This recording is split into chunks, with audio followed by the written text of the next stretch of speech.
သာသနာတော်နှစ်2554ခုနှစ်ကောဇာတက္ကရာ1382ခုနှစ်နေုံလာပြီကျော်9ရက်2010ဇွန်လ5ရက်ရန်ကုန်တိုင်းစမ်းချောင်းမြို့နယ်အောင်ချမ်းသာရပ်ကွက်သီရိမင်္ဂလာလမ်းကံမြင့်ကျောင်း၌ဓမ္မယုံတွင်ဆင်ကျင်းပပြုလုပ်အပ်သည့်ရာဥယျာဉ်ဓမ္မသဘင်အခမ်းအနား၌ဘိုးတထောင်မြို့နယ်48လမ်းအမှတ်162 164ကိုဝင်းထွေးမဆန္ဒသာမြတ်ဖုံးကသမီးမြတ်စွာဖြူမိသားစုတို့၏အမတဒါနဓမ္မဒါနအဖြစ်ဖြင့်ဟောကြားအပ်သောသဘာဝတရားကိုအစုလိုက်လေ့လာခြင်းပိုင်း30တရားဒေသနာတော်ဒီကနေ့ညဓမ္မသဘင်အခမ်းအနားကိုရှင်ဘုန်းတော်သခင်ရှင်တော်မြတ်ဘုရား၏မဟာကရုဏာဂုဏ်ကိုအာယုပြုအာတိကျူဖွဲ့ဆိုအပ်သောဝန္ဒနာပနာမအာတိတဂါထာကိုယူဆပူဇော်ခြင်းဖြင့်စတင်ကြရအောင်ယောကပကောတိဟိပိယပမေယံကာလံကရွန်တော်တိဒုက္ခရာနိခေရံကတောလောကဟိတယနာထောနမောမဟာကရုဏိကတတတ္တယောနာထောဝိနိယမြာစွာတတ္တဝါဤချမ်းသာစီပါလိုလားတောင်းတဂုံပေါင်းခါသဖြင့်နာထမြညာခြင်းရှင်တော်မြတ်ဖရာသည်ကပ္ပဂောတိဟိပိဂရေကဘာအရေအတွက်သင်္ချာတို့ဖြင့်တော်လဲအဘယ်မေယံရေအတွက်တိုင်းဒါဖော်ပြခြင်းငါမစွမ်းနိုင်ပါသောကာလလေးအသင်ချေသိမ့်နေကဘာရှိကြသောကာလပတ်လုံးလောကဣဒယတတ္တလောကဤအကျိုးစီးပွားအလို့ငါအတိဒုက္ခရာနိဥ္စာတဲ့ခြင်းလဲအင်္ဂါမေတ္တာကြီးမာသမိတာနှင့်တထာဇနီဆွန်ခြင်းကြီးဟုကျတိထဘွယ်90အစုအလုံးခဲရင်တော်မူတော်ကိုကရောတော်ဘုရားဖြစ်ရန်ဤတန်ကြိုးကိုအာထုတ်တော်မူရသည်ဖြစ်၍ခေရလက်ချေမျက်လုံးအသက်ဆုံးရဲ့နှလုံးစေဝံကိုရောဤပြမန်းခြင်းတို့ကတောဘဝဒါနချိန်ပန်များစွာရောက်တော်မူခဲ့ရရှာလေသည်မဟာကရုဏီကတတ္တဝါများယင်ဝဲသားကဲ့သို့တနာချစ်ခင်မဟာကရုဏာရှင်ဖြစ်တော်မူသောတသနာတသဝိရိယများစွာတတ္တဝါဤချမ်းသာစီးပွားလိုလားတောင်းတဂုံပေါင်းခါသဖြင့်နာထမြညာထိုးရှင်တော်မြတ်ဖရာအားနမောယုတိပြောင်းမှန်ကိုလျော်၍ကရောယုကျိုးရှိခိုးခြင်းသည်အထုဘဝတုစင်စစ်မသွေဖြစ်ပါစေတည်း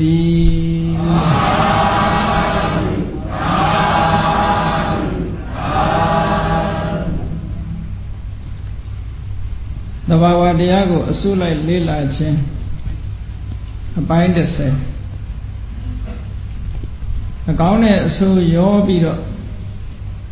ဟေတုဇာနေကမဂ္ဂင်ကအိန္ဒရိယဗလအဓိပတိအာဟာရတို့အမည်နာမ9မျိုးရဲ့အောက်မှာသဘာဝတရားတွေကိုအဘိဓမ္မာကျမ်းမှာခွဲခြားစိတ်ချပြီးတော့ပြထားတယ်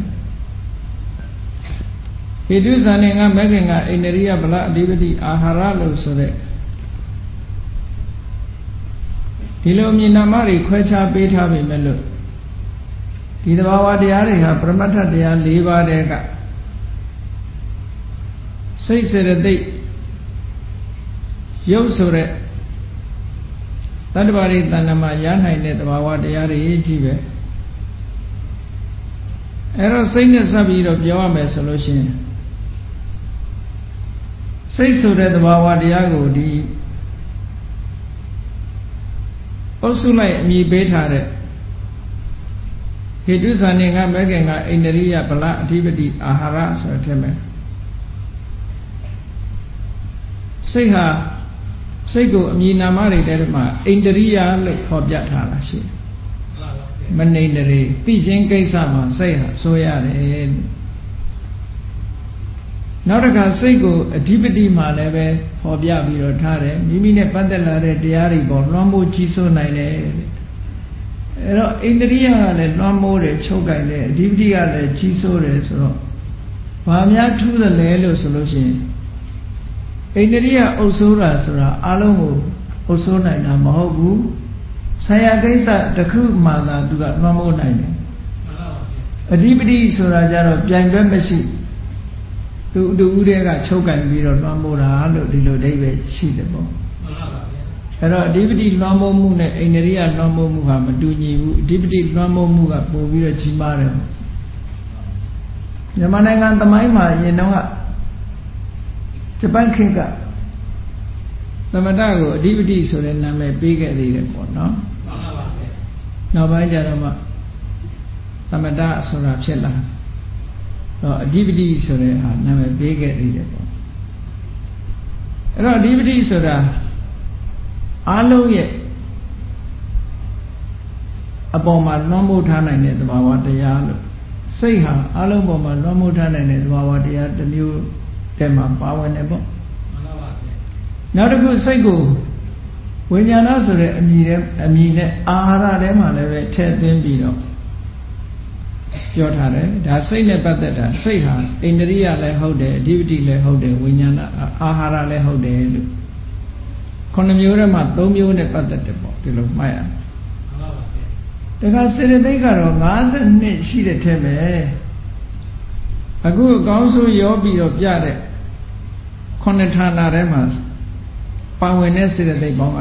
26ခုပဲရှိစေတသိက်52ထဲက26ခုသာပါတယ်ပေါ့ဒါလေးတွေလည်းမှတ်သားစရာကောင်းတဲ့ဟာတွေပေါ့အဲ့တော့စေတသိက်26ခုဆိုတာဘာတော့ဆိုရင်အစဉ်တိုင်းပြောရမယ်ဆိုရင်နံပါတ်1ကဖတ်တာဆိုတဲ့စေတသိက်ကိုအာဟာရအနေနဲ့ဟောပြထားတယ်တခြားနေရာမှာမပါဘူးပေါ့အာဟာရတစ်မျိုးတည်းမှာဟောပြထားတယ်တခါဝေဒနာဆိုတဲ့စေတသိက်ကိုကြတော့ဝေဒနာဟာဇာနင်္ဂလို့ဆိုတဲ့ဇာအင်္ဂါထဲမှာလည်းပါတယ်ဣန္ဒြိယလို့ဆိုတဲ့ထဲမှာလည်းပါတယ်နှစ်နေရာပါတယ်ပေါ့ဝေဒနာတခါစေရနာဆိုတာကြတော့အာဟာရထဲမှာပဲပါတယ်တခြားနေရာမှာစေရနာမပါဘူးပေါ့ဧကဂတဆိုတာကြတော့၄နေရာပါတယ်ဇာနင်္ဂဆိုတဲ့ထဲမှာလည်းဧကဂတပါတယ်မဂ္ဂင်္ဂဆိုတဲ့ထဲမှာလည်းဧကဂတပါတယ်ဣန္ဒြိယဆိုတဲ့ထဲမှာလည်းပဲဧကဂတပါတယ်ဗလဆိုတဲ့ထဲမှာလည်းဧကဂတပါတယ်လို့ဧကဂတလို့ဆိုတဲ့တမာတိကို၄ဌာနမှာဖော်ပြထားတယ်တခါနံဇီဝိတိန္ဒြေဇီဝိတိန္ဒြေစေတသိက်ကိုတော့ဣန္ဒြိယတစ်မျိုးတည်းမှာပဲဖော်ပြထားတယ်တခြားနေရာမှာသူမပါဘူးနောက်တစ်ခါပကိစ္စစေတသိက်တွေတဲကဝိတဝိสารပိတိဝိရိယသန္တာဆိုပြီးတော့6ခုထဲမှာအဓိမောက္ခမပါဘူး5မျိုးတည်းပဲအခုဒီအပိုင်းမှာဖော်ပြထားတယ်အဲ့တော့ဝိတက်ကဘယ်နေရာတွေမှာပါတော့ဆိုလို့ရှိရင်ဇာနင်္ဂါထဲမှာပါတယ်မဂ္ဂင်္ဂါထဲမှာပါတယ်ပေါ့မှန်ပါဗျာဝိสารကတော့ဇာနင်္ဂါထဲပဲပါတယ်မဂ္ဂင်္ဂါစသည်မှာမပါဘူးပီတိကလည်းပဲဇာနင်္ဂါမှာပဲပါတယ်မဂ္ဂင်္ဂါစသည်မှာမပါဘူးတခါဝိရိယကြတော့ဘယ်မှာပါတော့ဆိုတော့မဂ္ဂင်္ဂါမှာပါတယ်ဣန္ဒြိယမှာပါတယ်ဗလမှာပါတယ်အဓိပတိမှာပါတယ်၄ဌာနပါပေါ့ဝိရိယ၄ဌာနနဲ့ပတ်သက်တယ်လို့ဒီလိုမှတ်တခါဆန္ဒကြတော့အဓိပတိတစ်မျိုးတည်းပဲပါတယ်ကျန်တဲ့နေရာမှာဆန္ဒမပါဘူးလို့ဒါစေတသိက်တွေနဲ့ပတ်သက်လာတဲ့ဟာပေါ့တခါအကုသိုလ်စေတသိက်တွေနဲ့ပတ်သက်လာတဲ့အခါမှာလောဘဆိုတာဟေတုထဲမှာပါတယ်လောဘကိုဟေတုလို့ပဲဖော်ပြတယ်တခြားအုပ်စုတွေထဲမှာမပါဘူးဒေါသကလည်းဟေတုထဲမှာသာပါတယ်တခြားအုပ်စုတွေထဲမှာမပါဘူးမောဟကလည်းဟေတုမှာသာပါတယ်တခြားအုပ်စုနဲ့မပါဘူးဒိဋ္ဌိဆိုတာကြတော့မဂ္ဂင်္ဂါထဲမှာပါတယ်တခြားအုပ်စုမှာမပါဘူး အာဟိရိကနဲ့အနုတ္တပါကဗလထဲမှာလာပါတယ်ကြံတဲ့နေရာမှာမပါဘူးအကုသိုလ်စေတသိက်နဲ့ပတ်သက်လာလို့ရှိရင်6မျိုးဒီအပိုင်းမှာဖော်ပြထားတယ်တခါသောမနစေတသိက်တွေနဲ့ပတ်သက်လာရင်တော့10မျိုးရှိတယ်သောမနစေတသိက်25မျိုးရှိတဲ့ထဲက10မျိုးပဲတတ္ထာတဲ့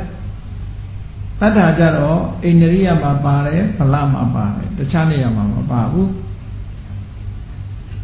တခါတတိဆိုတာကြတော့မဂ္ဂင်ကမှာပါတယ်အိန္ဒြိယမှာပါတယ်ဗလမှာပါတယ်ဟိရိကလည်းဗလမှာတင်ပါတယ်ဥတ္တပလည်းဗလမှာတင်ပါတယ်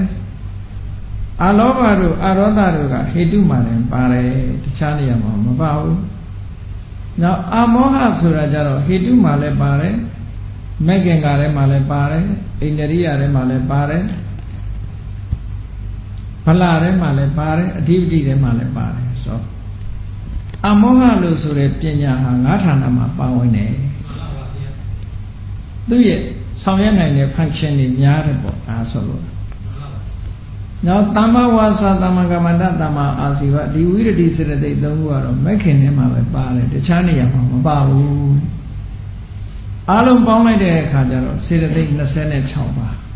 ဒါအဘိဓမ္မာသင်နေတဲ့ပုဂ္ဂိုလ်ကြီးမှတ်သားလိုက်တဲ့ဟာပေါ့နော်အဲ့တော့ဒီစေတသိက်တွေကိုသာလေဒီနေရာမှာသဘာဝတရားကိုအစုလိုက်လေ့လာသုံးသပ်ခြင်းမှာဒီစေတသိက်တွေကိုခုလိုခွဲခြားပြီးတော့မှတ်တယ်ဒါစိတ်နဲ့စေတသိက်တွေနဲ့ပြောပြီးတော့နောက်ဘာပြောရမလို့ဆိုရုပ်နဲ့ပတ်သက်ပြီးတော့ပြောရုပ်နဲ့ပတ်သက်ပြီးတော့9မျိုးဒီဘိုင်းကဏ္ဍမှာပေါ်ပြထားရုပ်ဆိုတာတော့အကောင်းလို့လည်းပြောလို့မရဘူးဆိုးလို့လည်းပြောလို့မရဘူးဘာလို့ဆိုရုပ်ဆိုတာအပြာကတ္တကုသိုလ်လို့လည်းပြောလို့မရဘူးအကုသိုလ်လို့လည်းပြောမရဘူးဂျာအဲ့ဒါကြောင့်မို့လို့မိတ္တကဆိုတဲ့အထက်မှာသူကဒီရုပ်ကတော့ကုသိုလ်အကုသိုလ်နဲ့မဆိုင်တဲ့ဟာပေါ့နော်အဲ့ဒီကရုပ်9မျိုးကိုပြထားတာရှိတယ်ရုပ်9မျိုးကသက္ခုပတာရသောတာပတာရကာလပတာရစီဝပတာရကာယပတာရလို့ဆိုတဲ့အကြည်ရုပ်5မျိုးအိန္ဒြေထဲမှာပြထားတယ်သူတို့နောက်အဋ္ဌိဘာဝပုံဘာဝဖို့ရုပ်မရုပ်ဒါလည်းအိန္ဒြေနဲ့ပဲဆိုင်တယ်ပေါ့နောက်တစ်ခါဇီဝိတယုတ်ကံစားယုတ်တွေကိုထိမ့်သိမ်းဆောက်ရှောက်တဲ့ဇီဝိတယုတ်ကလည်းအိန္ဒြေထဲမှာပဲပါတယ်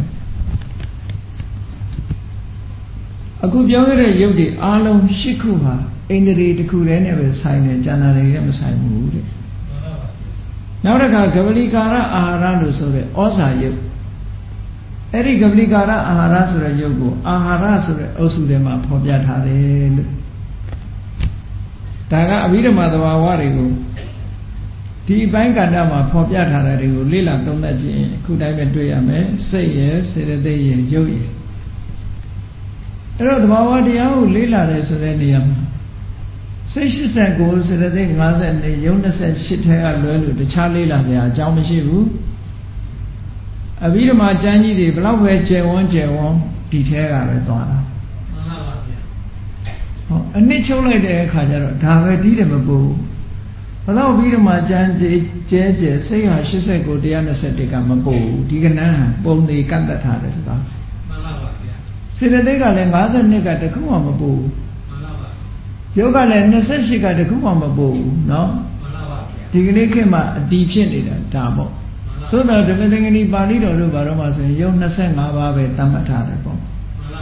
အခုနောက်ဆုံးထပ်ပြီးတော့ထည့်ထားတဲ့ယုတ်ကလေးတွေနဲ့ဆိုရင်ဒါ28ခုဟာဒီကနေ့အတီးဖြစ်နေတယ်ပေါ့မှန်ပါပါဗျာအေးဘယ်သဘာဝတရားတွေကိုပဲလေ့လာစိတ်စေတသိက်ယုတ်ဆိုတာကိုပဲလေ့လာမှာပဲမှန်ပါပါဗျာနိဗ္ဗာန်ဆိုတာတော့စိတ်စေတသိက်ယုတ်တို့ရဲ့လုံးဝချုပ်ငြိမ်းသွားတာကိုနိဗ္ဗာန်လို့ခေါ်တာခန္ဓာဖွဲ့တာလည်းပဲစိတ်စေတသိက်တွေနဲ့ပဲဖွဲ့တာပဲဘုန်းကြီးတို့တွေရဲ့သဏ္ဍာန်မှာခန္ဓာလို့ပြောလိုက်လို့ရှိရင်စိတ်စေတသိက်ရုပ်ဒါပဲအဲ့တော့ဘုဒ္ဓနာမှာရှိတာလည်းဒါပဲအဲ့တော့စိတ်တွေအကုန်ရှိလာလို့ဆိုတော့အကုန်မရှိဘူး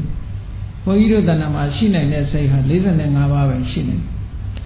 ကာမစိတ်54တဲကနေပြီးတော့မဟာကရိယာစိတ်နဲ့ဟာတိတုပ္ပစိတ်ဒီ9ခုနှုတ်ရင်45ပဲရှိတယ်အဲ့ဒီ45ကမွေးရပါလို့ဒီလိုပြောခြင်းပြောပေါ့ တာမန်ပုဂ္ဂိုလ်တိုင်းရနိုင်တဲ့စိတ်တွေကဒါပဲထီးတယ်မပူအဲ့တော့စိတ်89စေတသိက်စိတ်89လို့ဒီလိုပြောနေတော့ဒီစိတ်တွေဟာအကုန်လုံးဒုသဏ္ဍာန်မှာရှိတယ်လို့ဒီလိုမအောင်မေ့လေးနဲ့မရှိဘူးဇာစိတ်တွေဆိုတာသမထကျင့်စဉ်ကိုကျင့်လို့ဇာရမှဖြစ်တယ်ဒါလည်းသူ့အတိုင်းဒါအရာဖြစ်တယ်နောက်မဲ့စိတ်တွေဖို့စိတ်တွေဆိုတာဝိပဿနာကျင့်စဉ်ကိုကျင့်လို့အောင်မြင်ပေါက်ရောက်မှရတဲ့စိတ်တွေမွေးရပါတယ်မှာမပါဘူးတဲ့လေ့ကျင့်ယူလို့ရလာတဲ့အတိမ့်မဲ့ခေါ်တာပေါ့အောင်မြင်လို့ရလာတဲ့စိတ်တွေကိုသာပြောတာနော်အဲ့တော့မွေးရပါနေစဉ်မှာဆိုရင်45မျိုးပဲရှိတယ်တတ္တဝါတွေပုထုဇဉ်တတ္တဝါတွေအလုံး45မျိုးပဲဒီတယ်မပို့ဘူးတဲ့45မျိုးသောစိတ်တွေကစိတ်တွေနဲ့အသက်ရှင်ပြီးတော့နေကြတယ်တဲ့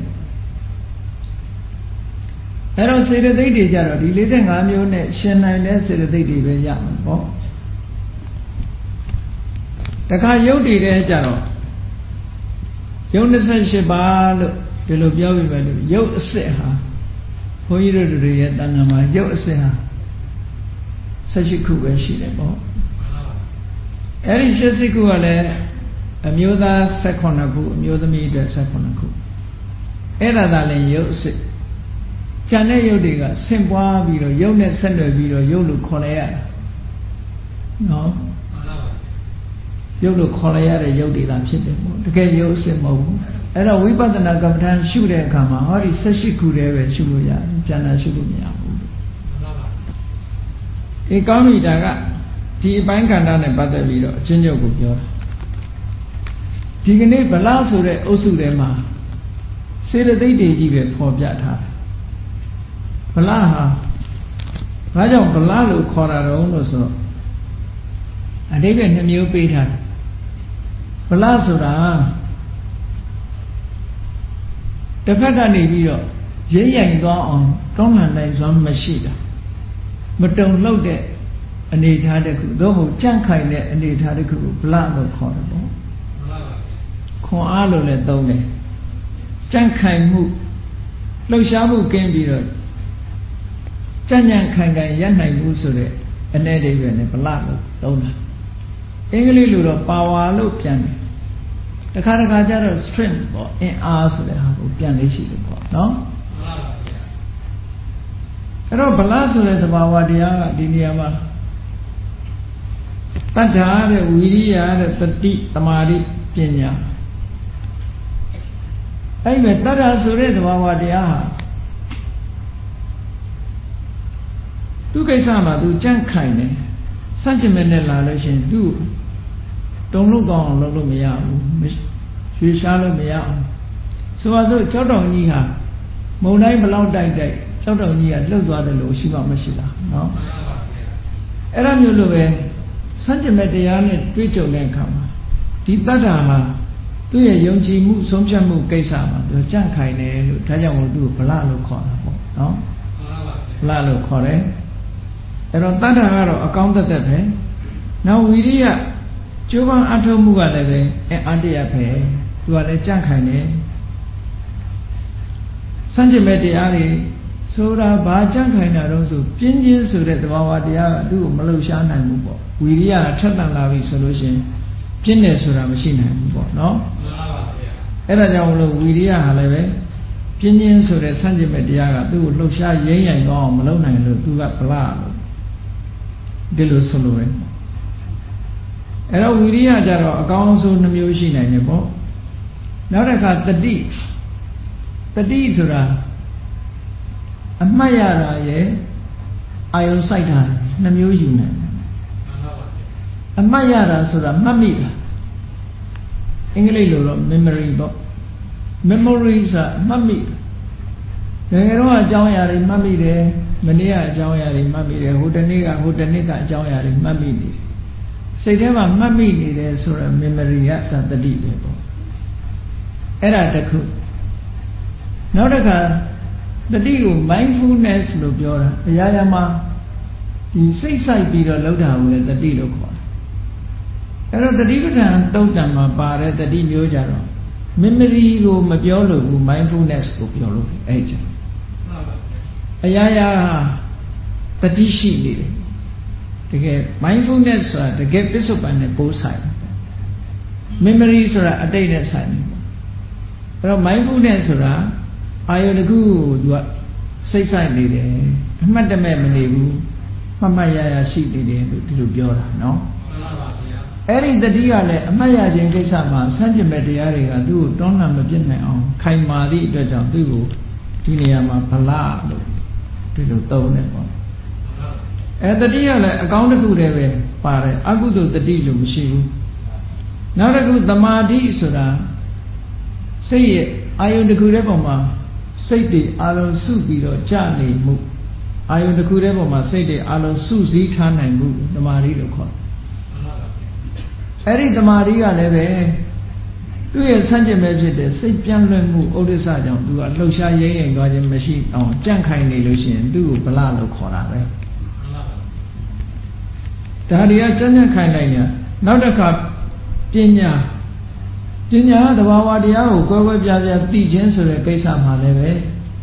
မောဟစတဲ့ဆန့်ကျင်မဲ့တရားတွေကသူ့ကိုလှုပ်ရှားရဲရင်ကောင်းမလုပ်နိုင်လို့သူကလည်းပဲခွန်အားကောင်းတဲ့အရာဖြစ်သောကြောင့်ဗလလို့ဒီလိုပြောတာနော်အဲ့တော့တမာရီဆိုတဲ့ဟာကလည်းပဲအကောင်းအဆိုးရောတယ်ပညာကြတော့အကောင်းသက်သက်ပဲလို့ဒီလိုမှတ်တခါအဲ့ဒီလိုကြန့်ခိုင်တဲ့အရာတွေကဘာတွေတုံးဆိုဟိရိတို့ဥတ္တပလို့ဟိရိဆိုတာမကောင်းမှုဒုစရိုက်ကိုစိတ်ထဲကယုံမုန်းနေတာဥတ္တပဆိုတာဖြစ်ပေါ်လာမဲ့အကျိုးတရားကိုကြောက်တာဆိုလိုတာကအဟိရိကဒီလုပ်ငန်းနဲ့ပတ်သက်ပြီးတော့ဆက်ဆုပ်တဲ့သဘောယုံမုန်းတဲ့သဘောဥပမာဒုစရိုက်တစ်ခုကိုလုပ်မယ်ဆိုရင်သူကဒုစရိုက်ဟာလူမြင်သည်ဖြစ်စေမမြင်သည်ဖြစ်စေဒီအလုပ်ကိုသူကဆက်ဆုပ်တယ်ယွန်းရှာတယ်လုံးဝမလုပ်ဘူးအဲ့ဒါကဟိရိရဲ့သဘောဟိရိဆိုတာကိုယ်တိတ်ခါကိုကုန်ခဲ့ကိုယ်တိတ်ခါကုန်ခဲ့တယ်သူများကိုငဲတယ်ဆိုတဲ့ဟာကသူများမြင်မှာကြောက်လို့ဟိရိဆိုတာသူကဒါကြောင့်မို့လို့ရှက်ချင်းလို့ပြောတယ်ရှက်ချင်းဆိုတာတစ်ခါတလေကြတော့လေမပြည့်စုံတဲ့သဘောတွေရှိတယ်ရောထွေးသွားမှုတွေရှိတယ်ပေါ့ကိုယ့်ရဲ့တိတ်ခါကိုကြည့်ပြီးတော့ဒုစရိုက်ဆိုလို့ရှိရင်ရှောင်တယ်အဲ့ဒါကဟိရိအတ္တခါရဝ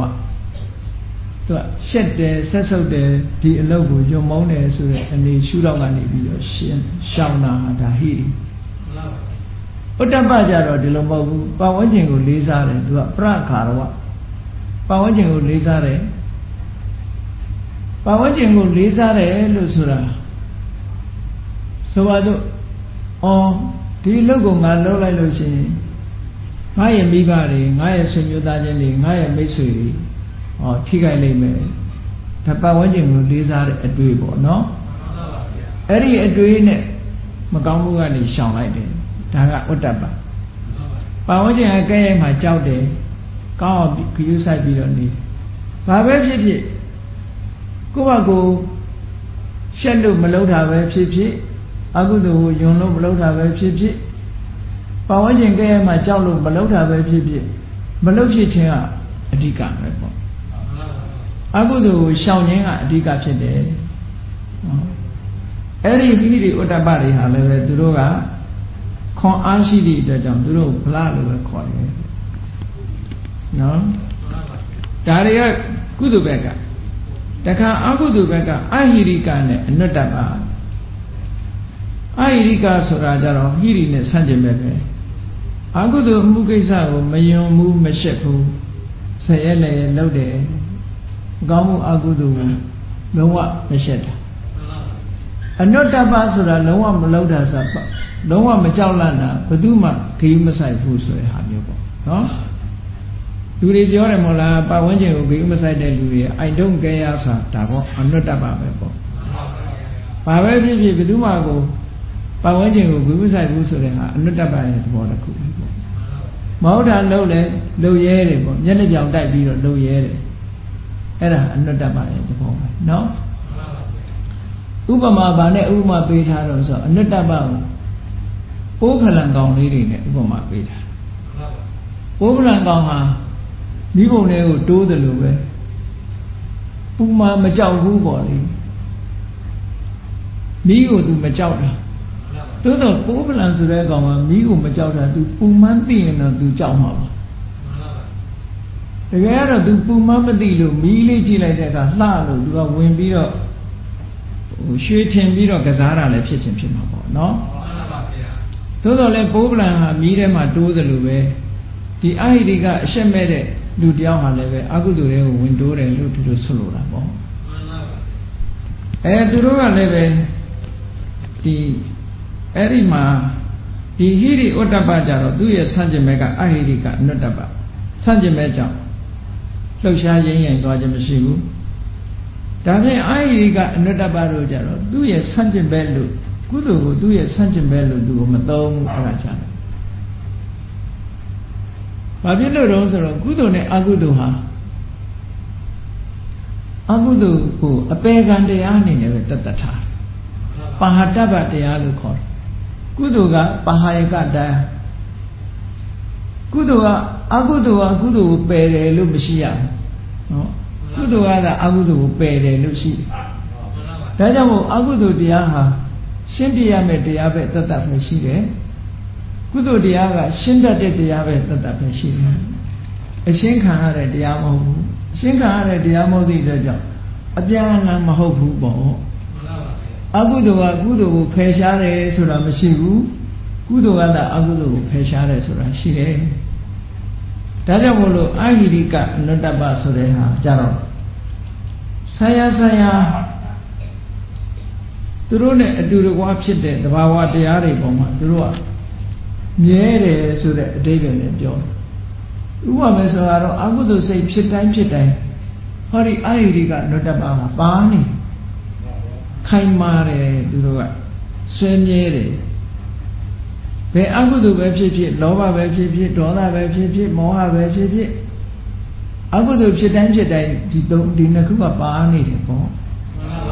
ဒါကြောင့်မို့လို့တန်ပြုတ်တရားတွေမှာရှင်ဘက်တရားတွေမှာခိုင်မာတယ်ဆိုတဲ့အဓိပ္ပာယ်နဲ့သူတို့ကိုဗလလို့ပြောတာတဲ့အားကောင်းတဲ့ဆန့်ကျင်ဘက်တရားတွေကြောင့်မတုံလို့ဗလလို့ပြောတာမဟုတ်ဘူးတဲ့သူကြတော့ရှုထောင့်တစ်မျိုးနဲ့ခေါ်ထားတယ်လို့ဆိုလို့အဲ့တော့သဘာဝတရားတွေဟာခုလိုဘုန်းကြီးတို့တွေရဲ့တဏ္ဍမှာတတ္တဝိရိယတတိသမารိပညာဆိုတဲ့ကောင်းတဲ့အပိုင်းကအင်အားတွေခွန်အားတွေထူထောင်ကြရမှာဟိရိတို့ဥတ္တပတို့ထူထောင်ကြရမှာအာဟိရိကတို့အနုတ္တပတို့ဆိုတာကြတော့ဖယ်ရှားကြရမှာတဲ့သူကဒါကဒီဘိုင်းမှာဗလအနေနဲ့9မျိုးပြထားနောက်တစ်ခုကအဓိပတိဆိုတာမိမိနဲ့ဆက်ဆိုင်ပြီးတော့ဆက်နွယ်ပြီးတော့ဖြစ်လာတဲ့တရားတွေပေါ်မှာလွှမ်းမိုးအုပ်စိုးထားနိုင်လို့သူကအဓိပတိလို့ခေါ်တယ်အဲ့တော့အဓိပတိတရားအလုံးသိတဲ့အတိုင်း24ပစ္စည်းမှာအဓိပတိပစ္စယောဆိုတာပါတယ်သန္တာအဓိပတိ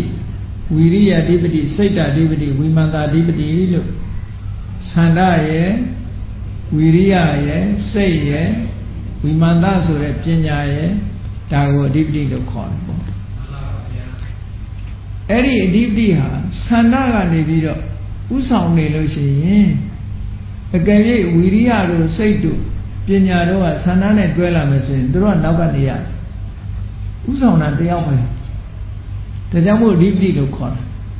သန္တာဥဆောင်တဲ့အလဲဆိုရင်သန္တာကအဓိပတိပဲဝိရိယဥဆောင်တဲ့အလဲဆိုရင်ဝိရိယကအဓိပတိပဲတခါစိတ်ကဥဆောင်တဲ့အလဲဆိုရင်စိတ်ကအဓိပတိပဲဝိမာန်တလို့ဆိုတဲ့ပညာကဥဆောင်တဲ့အပိုင်းဆိုလို့ရှိရင်ပညာအဓိပတိဉာဏ်တွေကနောက်လာပြီလို့ဒီလိုအဓိပ္ပာယ်ရတယ်ပေါ့အဲ့ဒီသန္တာဆိုတဲ့နေရာမှာသန္တာဆိုတာအကောင်းကြီးတော့မဟုတ်ဘူးလောဘနဲ့တွဲလာလို့ရှိရင်သူကလိုချင်တဲ့သန္တာဖြစ်လာလိုချင်တဲ့သန္တာရှိလို့မရရအောင်ယူတာမျိုးဒီသန္တာကကြီးထွားလာပြီဆိုလို့ရှိရင်အသက်တောင်စွန့်တယ်လူတွေကအသက်စွန့်တယ်ဒီခါတော့ပုံမြင်လေးတစ်ခုရေးထားတယ်သန္တာကြီးလာပြီဆိုလို့ရှိရင်သူကအကုသိုလ်သန္တာပဲဖြစ်ဖြစ်ခိုင်မာတယ်ပေါ့ဖတ်စာထဲမှာပုံဝတ္ထုလေးတစ်ခုတောသားတရားသူ့ကပိုက်ထဲမှာပတ်စံပါလာတယ်လမ်းကြတော့ဓမြတွေက တွေ့တော့အဲ့ဒီသူ့ကိုလူတာလူတော့အဲ့ဒီလူကဓမြတွေကိုပြန်လန်ပြီးတော့ထိုးကြိတ်အသက်အသေးခံပြီးတော့ထိုးကြိတ်ရုန်းကန်ပြီးတော့လှုပ်ရှားနောက်ဆုံးကြည့်လိုက်တဲ့အခါကျတော့ဓမြကသူ့ထဲမှာပတ်စံတွေအများကြီးပါတယ်အောက်မိတ်တယ်ပတ်စံလေးကတစ်ချက်တည်းပါတယ်ဟောအဲ့တော့သူကပြန်လန်ခုခံမှုဆန္ဒရှိလို့လောက်တာပဲလေအဲ့တော့ဆန္ဒဆိုတဲ့သဘောတရားဟာသူကကြီးထွားလာလို့ရှိရင်မကောင်းတဲ့ဘက်လည်းပဲကြီးထွားတာပဲအေးလောဘနဲ့တွဲလာလို့ရှိရင်လောဘဆန္ဒတဏှာဆန္ဒလို့ခေါ်တယ်မရရအောင်ယူတယ်ဒေါသနဲ့ရှင်တွဲလာလို့ရှိရင်ပဋိက္ခဆန္ဒလို့ခေါ်တယ်ဒီလောကလူတွေဟာမုံဒီမှုဆိုတဲ့တဦးပေါ်မှာတဦးအာဂတမုံဒီမှုဆိုတာကိုရှင်ထဲမှာထားလိုက်တာနဲ့တကြိုင်နဲ့မုံဒီလာပြီဆိုရင်ဒီပုဂ္ဂိုလ်ကိုဘယ်လိုဒုက္ခပေးရမလဲဆိုတာအမြဲတမ်းစဉ်းစားတနည်းမဟုတ်တနည်းဒုက္ခပေးတတ်တယ်အခုခဏခေတ်မှာတာရရစ်ဆိုတာပေါ်နေတာကြည့်နိတိတ်ဘောအာဂတောဆိုအဲ့ဒီမုံဒီမှုကိုအခြေခံပြီးတော့အမျိုးမျိုးဒုက္ခပေးဖို့သူ့မှာဆန္ဒတွေရှိနေတယ်ပေါ့ဆန္ဒဒုက္ခပေးခြင်းတဲ့စိတ်တွေရှိနေတယ်အနှောင့်အယှက်ပေးခြင်းတဲ့စိတ်တွေရှိနေအဲ့ဒါကိုပဋိက္ခဆန္ဒလို့ခေါ်တာပဲသူကလောဘနဲ့လည်းတွဲလာတာပဲဒေါသနဲ့လည်းတွဲလာတာပဲအဲ့ဒီတွဲလာတဲ့ဒီဆန္ဒဆိုတဲ့သဘာဝတရားသူကလွှမ်းမိုးကြီးစိုးလာလို့ရှိရင်မကောင်းတဲ့ဘက်ကိုသူကဥဆောင်သွားတတ်တယ်ဟောကုသိုလ်နဲ့ရှင်တွဲလာတဲ့ကုသိုလ်ဆန္ဒကြတော့လေမဖြစ်ဖြစ်အောင်လုပ်တတ်တဲ့သဘောရှိလာတယ်ဟောဥပမာဖရာလောင်းနေဆိုလို့ရှင်ဆန္ဒကြီးလာပြီဆိုလို့ရှင်ဘာကိုပဲဖြစ်ဖြစ်ဆွန့်လွတ်နိုင်တဲ့အနေအထားတစ်ခုရသွားတယ်ပေါ့ဘလောက်တန်ဖိုးရှိတာဖြစ်ဖြစ်ဆွန့်လွတ်နိုင်တဲ့ဆန္ဒကကြီးထွားလာပြီးအတွက်ကြောင့်ကြည့်လေသူမိရာယသိဘုရားစီဗျာဒိတ်ခံတဲ့အချိန်မှာသူကဇံပင်ရှင်နေရနေတဲ့ပုဂ္ဂိုလ်ပဲမြတ်စွာဘုရားထံတပည့်ခံပြီးတော့တရားနာလိုက်မယ်တရားကျင့်လိုက်မယ်ဆိုရင်သူရဟန္တာဖြစ်နိုင်တဲ့အနေအထားရှိတယ်သို့တော့သူ့ဆန္ဒကအဲ့ဒါမဟုတ်ဘူးသဗ္ဗညုတဉာဏ်ရခြင်းနဲ့ဘုရားဖြစ်ခြင်းနဲ့ဆန္ဒအဲ့ဒီဘုရားဖြစ်ခြင်းနဲ့ဆန္ဒရှိလို့ယဟန္တာဖြစ်မဲ့ဆုလိုက်ကိုအဲ့ဒီနေရာမှာလုံးဝလက်မခံတကယ်ပြောမယ်ဆိုလို့ရှိရင်အဲ့ဒီချိန်မှာလက်ခံလိုက်မယ်ဆိုရင်သူအိုရခြင်းနာရခြင်းတရားခြင်းဆိုတဲ့တန်တရားဆင်းရဲတွေတွေ့ပါဦးမလားမတွေ့နိုင်တော့ဘူးအဲ့ဒီတဘောကပြီးရင်ပြီးသွားသို့တော့အဲ့ဒီဆင်းရဲတွေ तू မသိတာမဟုတ်သိတာကိုရင်ဆိုင်ပြီးတော့နောက်ဆုံးမှာငရဲလည်းအချိန်ချင်းကြားရတယ်တိရစ္ဆာန်လည်းအချိန်ချင်းဖြစ်တယ်လေးသိချင်းတဲ့ကဘာတသိမ့်ပါရမီဖြည့်နေတဲ့အချိန်မှာမမရင်လုံးမိတာတွေကြောင့်မို့လို့အပင်ငရဲကြားရတဲ့အချိန်ပေါင်းမြောင်များစွာပဲပေါ့ဒုက္ခခံရတာတွေလည်းမြောင်များစွာဒါပေမဲ့သူ့ဆန္ဒကဘာလို့ဆိုဘုရားဖြစ်ခြင်းတဲ့ဆန္ဒပဲဟောဆန္ဒမတ္တမကြီးမားတယ်လို့ဒီလိုပြောတာနော်မှန်ပါဗျာအဲ့ဒီဗျာဒိတ်ရတဲ့အချိန်မှာသူ့ဆန္ဒဘလောက်ကြီးတယ်ဆိုတာကျမ်းဂန်ကနေဖော်ပြထားတာရှိတယ်အကယ်၍များတဲ့စัจ java လအပြည့်လှန်နေစိုက်ထားပြီးတော့ဒီလှန်နေပေါ်ကနေပြီးတော့နင်းပြီးတော့ဟိုဘက်ဖြတ်သွားအောင်ခြေတော့မှဘာမှမပါပဲနဲ့ဒီလှန်နေရလဲအမတန်ခြုံထက်နေတဲ့လှန်သွားတွေအဲ့ဒီလှန်သွားတွေပေါ်ကနင်းပြီးတော့ဟိုဘက်ရောက်အောင်သွားနိုင်ရင်ဘုရားဖြစ်မယ်ဆိုရင်သွားမယ်ဆိုတဲ့စိတ်ဌာနမျိုးရှိတယ်အဲ့လောက်ထိအောင်ဟိုပြင်းထန်တယ်လို့ဒီလိုပြောတာအဲ့ဒါကြောင့်မို့လို့သန္တဝတ္တောဂိဏမကမ္မနာသိဆိုတိစိတ်ဆန္ဒကြီးထွားလာပြီဆိုလို့ရှိရင်ဘယ်အရာမဆိုမဖြစ်တာဆိုတာမရှိဘူးဖြစ်လာနိုင်တယ်လို့ဒီလိုပြောအဲ့ဒီဆန္ဒတို့ဆိုတဲ့သဘာဝတရားကိုစနစ်တကျလေ့ကျင့်လိုက်မယ်ဆိုလို့ရှိရင်သူကအိဋ္ဌိပတ်ဆိုတဲ့တရားဖြစ်လာအိဋ္ဌိပါဒဆိုတာအိဋ္ဌိဆိုတာအစွမ်းတကူပါဒဆိုတာအကြောင်းတရားအရာခတ်သိမ်းမှာပြည့်ပြည့်စုံနိုင်တဲ့အစွမ်းတကူတွေကိုရရှိနိုင်တဲ့အကြောင်းတရားတစ်ခုဖြစ်သွားတယ်ဆန္ဒရဲ့စွမ်းရည်တတ္တိဒါဘုန်းကြီးတို့တွေစီမှာရှိတဲ့ဆန္ဒက သူကအင်အားပြောတဲ့ဆန္ဒဆိုလို့ရှိရင်တော့ဘာမှဖြစ်မှာမဟုတ်ဘူးပေါ့နော်အင်အားကြီးထွားလာအောင်လေ့ကျင့်ထားတဲ့ဆန္ဒကြတော့အဲ့လိုဖြစ်တယ်နောက်ဝီရိယကလည်းထို့တူပဲဝီရိယကလွန်မိုးကြီးစိုးထားပြီဆိုလို့ရှိရင်အခိုင်အမာကြီးစိုးထားလို့ရှိရင်ဘာကိုမှခရီးမဆိုင်ဘူးကျိုးပန်းအထောက်မှုဟာဘုရားလောင်းဟာ6နှစ်ပတ်လုံး6နှစ်ဆိုပေမဲ့လို့6နှစ်တည်တည်တော့မကြတော့ပါဘူးတရားစူးစမ်းရှာဖွေတာအလုံးပေါင်းရင်6နှစ်လို့ပြောတာသို့တော့ဒုက္ခရစရိယာအမြဲတမ်းကျင့်နိုင်ခဲ့တဲ့တပအကျင့်တွေကိုကျင့်နေဆိုတာဝီရိယလုံးဝနောက်မတွန့်ဘူးနော်မှန်ပါပါဗျာအဲ့ဒီကျိုးပန်းအထုတ်တယ်ဆိုတဲ့နေရာမှာအယိုးကြည်ကြည်အရေခန့်ခန့်သွေးသားတွေ6တက်သွားပါစေငါလိုချင်တဲ့ပန်းနိုင်မရောက်မချင်းနောက်မဆုတ်ဘူးဆိုတဲ့ဝီရိယမျိုးအဲ့ဒီဝီရိယမျိုးပြည့်စုံလာတဲ့ဝီရိယကျတော့ဒါအဓိပတိတတ်တဲ့ဝီရိယလို့ဒီလိုခေါ်တာပေါ့နော်မှန်ပါပါဗျာအဲ့ဒါလို့ကျိုးပန်းအထုတ်မှုရှိရင်တော့အောင်မြင်မှုရလာမှာတခါစိတ်ဆိုတဲ့ဒီလွှမ်းမိုးစိတ်ဓာတ်ဟာလည်းပဲအဓိပတိတတ်တယ်အဲ့ဒီစိတ်ဓာတ်ဟာခိုင်မာပြီဆိုလို့ရှိရင်ကောင်းတဲ့စိတ်ပဲဖြစ်ဖြစ်မကောင်းတဲ့စိတ်ပဲဖြစ်ဖြစ်အဓိပတိရာမြောက်ပြီးတော့လွှမ်းမိုးကြီးစိုးလာပြီဆိုလို့ရှိရင်မရရအောင်လုပ်တယ်ကိုလိုချင်တာတခုကုသိုလ်စိတ်မှမဟုတ်ဘူးအကုသိုလ်စိတ်လည်းပါတယ်ပေါ့ဒီထဲမှာတခါဝိမာန်တအသိပညာပညာဥဆောင်လာပြီဆိုလို့ရှိရင်လည်းဒီပညာကအရာရာသိဖို့ရအတွက်အစွမ်းထက်လာတယ်ဒါကြောင့်မို့ဒီအဓိပတိတွေကိုခေါ်တဲ့အခါမှာပေါင်းပြီးတော့အဓိပတိပစ္စယောမှာ၄ခုလုံးပေါင်းပြီးတော့မဟုတ်ဘူးသန္တာအဓိပတိသန္တာတံမြုဒိကနံဓမ္မနံတံသမုဋ္ဌာနနိသရူပနံအဓိပတိပစ္စေနပစ္စယောလို့တစ်ခုစီခေါ်တယ်သန္တာအဓိပတိဖြစ်နေတဲ့အချိန်ဉာဏ်တွေကအဓိပတိမဟုတ်ဘူးဝီရိယအဓိပတိဖြစ်နေရင်ဉာဏ်အဓိပတိမဟုတ်ဘူးစိတ်ကအဓိပတိဖြစ်နေတဲ့အချိန်ဉာဏ်အဓိပတိမဟုတ်ဘူးဝိမာန်ကအဓိပတိဖြစ်နေတဲ့အချိန်ဉာဏ်အဓိပတိမဟုတ်ဘူးလို့ဒီလိုအဓိပတိဟာတစ်ခုပဲရှိတယ်လို့အဲ့ဒီသန္တာဝီရိယဝိမာန်စိတ်ဓာတ်ဆိုတဲ့ဒီတဘာဝတရား၄ခု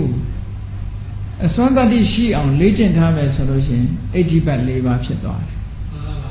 အဲ့ဒီအဋ္ဌိပတ်၄ပါးဟာကြာကြာနာနာပွားထားပြီဆိုလို့ရှိရင်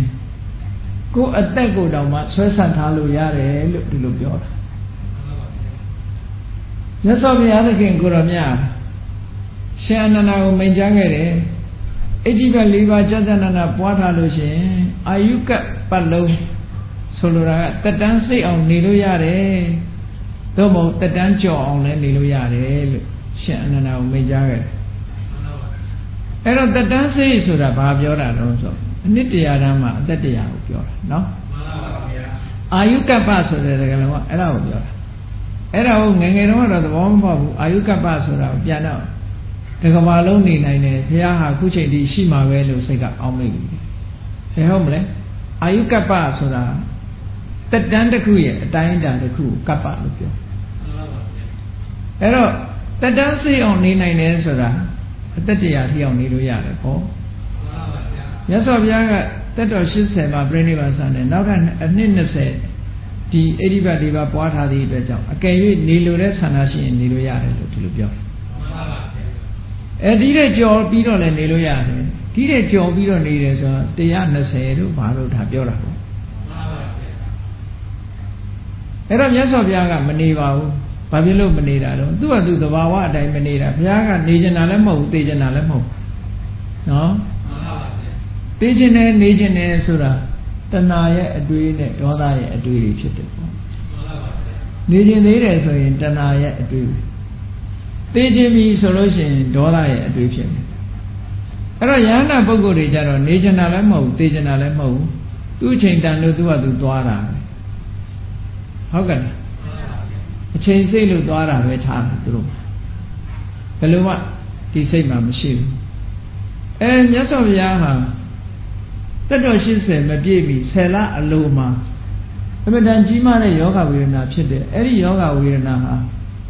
ဒီသိဆုံးသွားနိုင်လောက်အောင်ပြင်းထန်တယ်အသက်ကိုထိခိုက်လောက်အောင်ပြင်းထန်တယ် အကယ်၍သာမြတ်စွာဘုရားကအဲ့ဒီယောဂဝေဒနာကိုတမဘတ်နဲ့မတားထားဘူးဆိုလို့ရှိရင်ဘုရားဟာတက်80မပြည့်ခင်ဆယ်လာစောပြီးပြိဋိဘံဆောင်တော့အဲ့တော့မြတ်စွာဘုရားကလှုပ်ရှားတစ်ခုလေးကြံသေးလို့သူ့အတွက်မဟုတ်ဘူးဘုရားအတွက်ကဘာမှလှုပ်ရှားမရှိဘူးအလုံးကိုရောမြတ်45ဝါသူများအတွက်တည်းကြီးပဲသူဘသူအတွက်ကြံတော့ဆိုသူပ္ပတ္ထာကြီးအတွက်ကြံနေပြီသူပ္ပတ္ထာကအသိဉာဏ်ရင့်ကျက်မှာကနောက်ဆုံးကိုသိနာယုံရောက်တဲ့အခါတက်80စီလို့ပြိဋိဘံစံမဲ့နေ့ကျမှသူကတွေ့အဲ့ဒီချိန်ကျမှလည်းသူသဘောပေါက်မှာဒီကြားထဲမှာစောသွားလို့သူကဘုရားဖူးကိုဘုရားနဲ့တွေ့ဖို့မေးကုန်းမေးဖို့ဆိုစိတ်ကူးရှိဦးမှာမဟုတ်သေးဘူးအချိန်မတန်သေးဘူးလို့ပြောတာပေါ့နော်အဲ့ဒါကြောင့်မို့လို့သူပ္ပတ္တကိုငဲ့ပြီးတော့မြတ်စွာဘုရားဖလားသမဘတ်နဲ့ဖလားသမဘတ်ဝင်စားပြီးတော့ယောဂတွေကိုတားလိုက်တာတဲ့အဲ့ဒီဖလားသမဘတ်ကိုအာယုသင်္ခါရဖလားသမဘတ်လို့ခေါ်တယ်။တာမန်ဝင်စားတဲ့ဖလားသမဘတ်မဟုတ်ဘူးသင်္ခါရတရားတွေကိုအသေးစိတ်အနုပရဝိပဿနာမျိုးအသေးစိတ်တစ်ခုစီတစ်ခုစီသင်္ခါရတရားတွေကိုအနုစိတ်ကြည့်ပြီးတော့ရှုမှတ်တဲ့ဝိပဿနာဉာဏ်နဲ့ဝင်စားတဲ့ဝိပဿနာဉာဏ်ကနေတဆင့်တက်သွားတဲ့သမဘတ်မျိုးကိုဆိုလို့ရတယ်။ရိုးရိုးဝင်စားတဲ့ဖလားသမဘတ်ကတာမန်သွားတာအဲ့ဒီအာယုသင်္ခါရဖလားသမဘတ်ကြတော့အလုံးကိုအသေးစိတ်ပြီးတော့သွားတာဖြစ်တဲ့အတွက်ကြောင့်ယောဂဝေဒနာအလုံးကိုတားထားနိုင်တယ်ပေါ့ဒါကြောင့်မို့လို့မြတ်စွာဘုရားဟာဆယ်လအလိုဖြစ်လာတဲ့ယောဂဝေဒနာဝေလူဝအရွာမှာဖြစ်တဲ့ယောဂဝေဒနာအာယုသင်္ခါရဖလားသမဘတ်ဝင်စားလိုက်တာနဲ့ပဲဆယ်လတိတိပြန်ပြီးတော့မပေါ်အောင်ယောဂပြန်မြုပ်သွားတယ်ကျမ်းမာသွားပဂတိကျမ်းမာသွားအဲ့ဒီကျမ်းမာသွားလို့ပါဝါပြည့်ထီအောင်ခီးသွားနိုင်တာပေါ့ပါဝါနေကိုသိနာရုံသွားတဲ့အခါကျတော့သမဘဝင်စားတာကိုဆွန့်လွတ်လိုက်တယ်ဆွန့်လွတ်လိုက်သည့်အတွက်ကြောင့်သုံးပါးကိုခီးလေးကို25ဌာနနားပြီးတော့သွားတယ်အင်အားတွေပြတ်ကျသွားတယ်တခါတည်းတဘာဝတရားဆိုတာအဲ့ဒီတိုင်းပဲပေါ့အေးအဲ့ဒါလို့ဒီသန္ဓဝိရိယဝိမာန်သစိတ်ဓာတ်ဆိုတာတွေကအဋ္ဌိပတ်အနေနဲ့လည်းပဲခုလိုစွန့်ရည်တတိထက်လာနိုင်တယ်တဲ့လေ့ကျင့်ပြီးတော့ယူမယ်ဆိုလို့ရှိရင်နော်ဒီတဘာဝတရားတွေကကိုယ်တဏ္ဍာမှာရှိတဲ့တရားတွေကြီးပဲအပြင်မှာရှိတဲ့တရားမဟုတ်ဘူးကဲကောင်းပြီနောက်တစ်ခုပြောအာဟာရနောက်ဆုံးတစ်ခုအာဟာရလို့ဆိုလို့ရှိရင်အများနားလည်နေတာစားစရာတစ်ခုပဲနားလည်ဘုရားတရားတော်တွေထဲမှာအာဟာရလို့ဆိုလို့ရှိရင်၄မျိုးခွဲပြောထားတယ်ရှိတယ်ပေါ့အာဟာရရဲ့အဓိပ္ပာယ်ကဘာလို့ဆိုရင်အကျိုးတရားကိုဆောင်ယူတတ်တဲ့အကြောင်းတရားတဲ့နော်အာဟာရအာဟာရန္တိတိအာဟာရောအာဟာရဆိုတာအကျိုးတရားတွေကိုယူလာအကျိုးတရားတွေကိုယူလာတာဆိုတာအကျိုးတရားတွေကိုဖြစ်ပေါ်စေတာဆိုတဲ့အဓိပ္ပာယ်အဲ့တော့လူတွေနေ့စဉ်စားတဲ့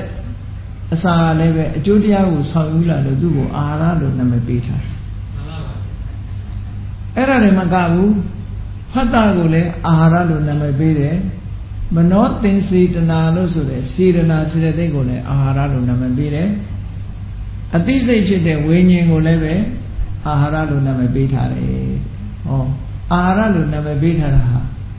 ကပလီကာရအာဟာရလို့ဆိုတဲ့လူတွေနေ့စဉ်စားသုံးနေတဲ့အစာအာဟာရတွေထဲမှာပါတဲ့ဩဇာတစ်မျိုးတည်းသာမဟုတ်ဘူးအဲ့တော့ရုပ်အာဟာရကအစာအာဟာရလို့ဆိုတဲ့တာမန်ရုပ်အာဟာရကတစ်ခုနာမ်ရဲ့အာဟာရက3ခုလို့ဒီလိုအာဟာရ4မျိုးမြတ်စွာဘုရားအဘိဓမ္မာမှာလည်းဒီတိုင်းပဲဟောတယ်သုတ်တန်တွေမှာလည်းပဲဒီတိုင်းပဲဟောတယ်အဲ့တော့အာဟာရဆိုဒီမှာအကျိုးတရားကိုဆောင်ယူလာတတ်တဲ့အကြောင်းတရားလို့ဒီလိုမှတ်သားထားတယ်ပေါ့အာဟာရဆိုတာ၄မျိုးရှိတယ်တဲ့ကပလီကာရအာဟာရကပလီကာရဆိုတာကပလဆိုတာလူတွေကအစာအာဟာရတခုစားတော့မယ်ဆိုရင်ကိုယ်ပါးစပ်နဲ့တန်ယုံသမင်းလုပ်ကလေးပေါ့သမင်းဆိုရင်သမင်းလုပ်ပေါ့မုံဆိုရင်မုံတုံးလေးပေါ့နော်ပါးစပ်နဲ့တန်ယုံအတိုင်းအတာလေးအလုံးခဲလုပ်ပြီးတော့စားတာမဟုတ်ကပလီကာရလို့ဒီလိုပြောတာနော်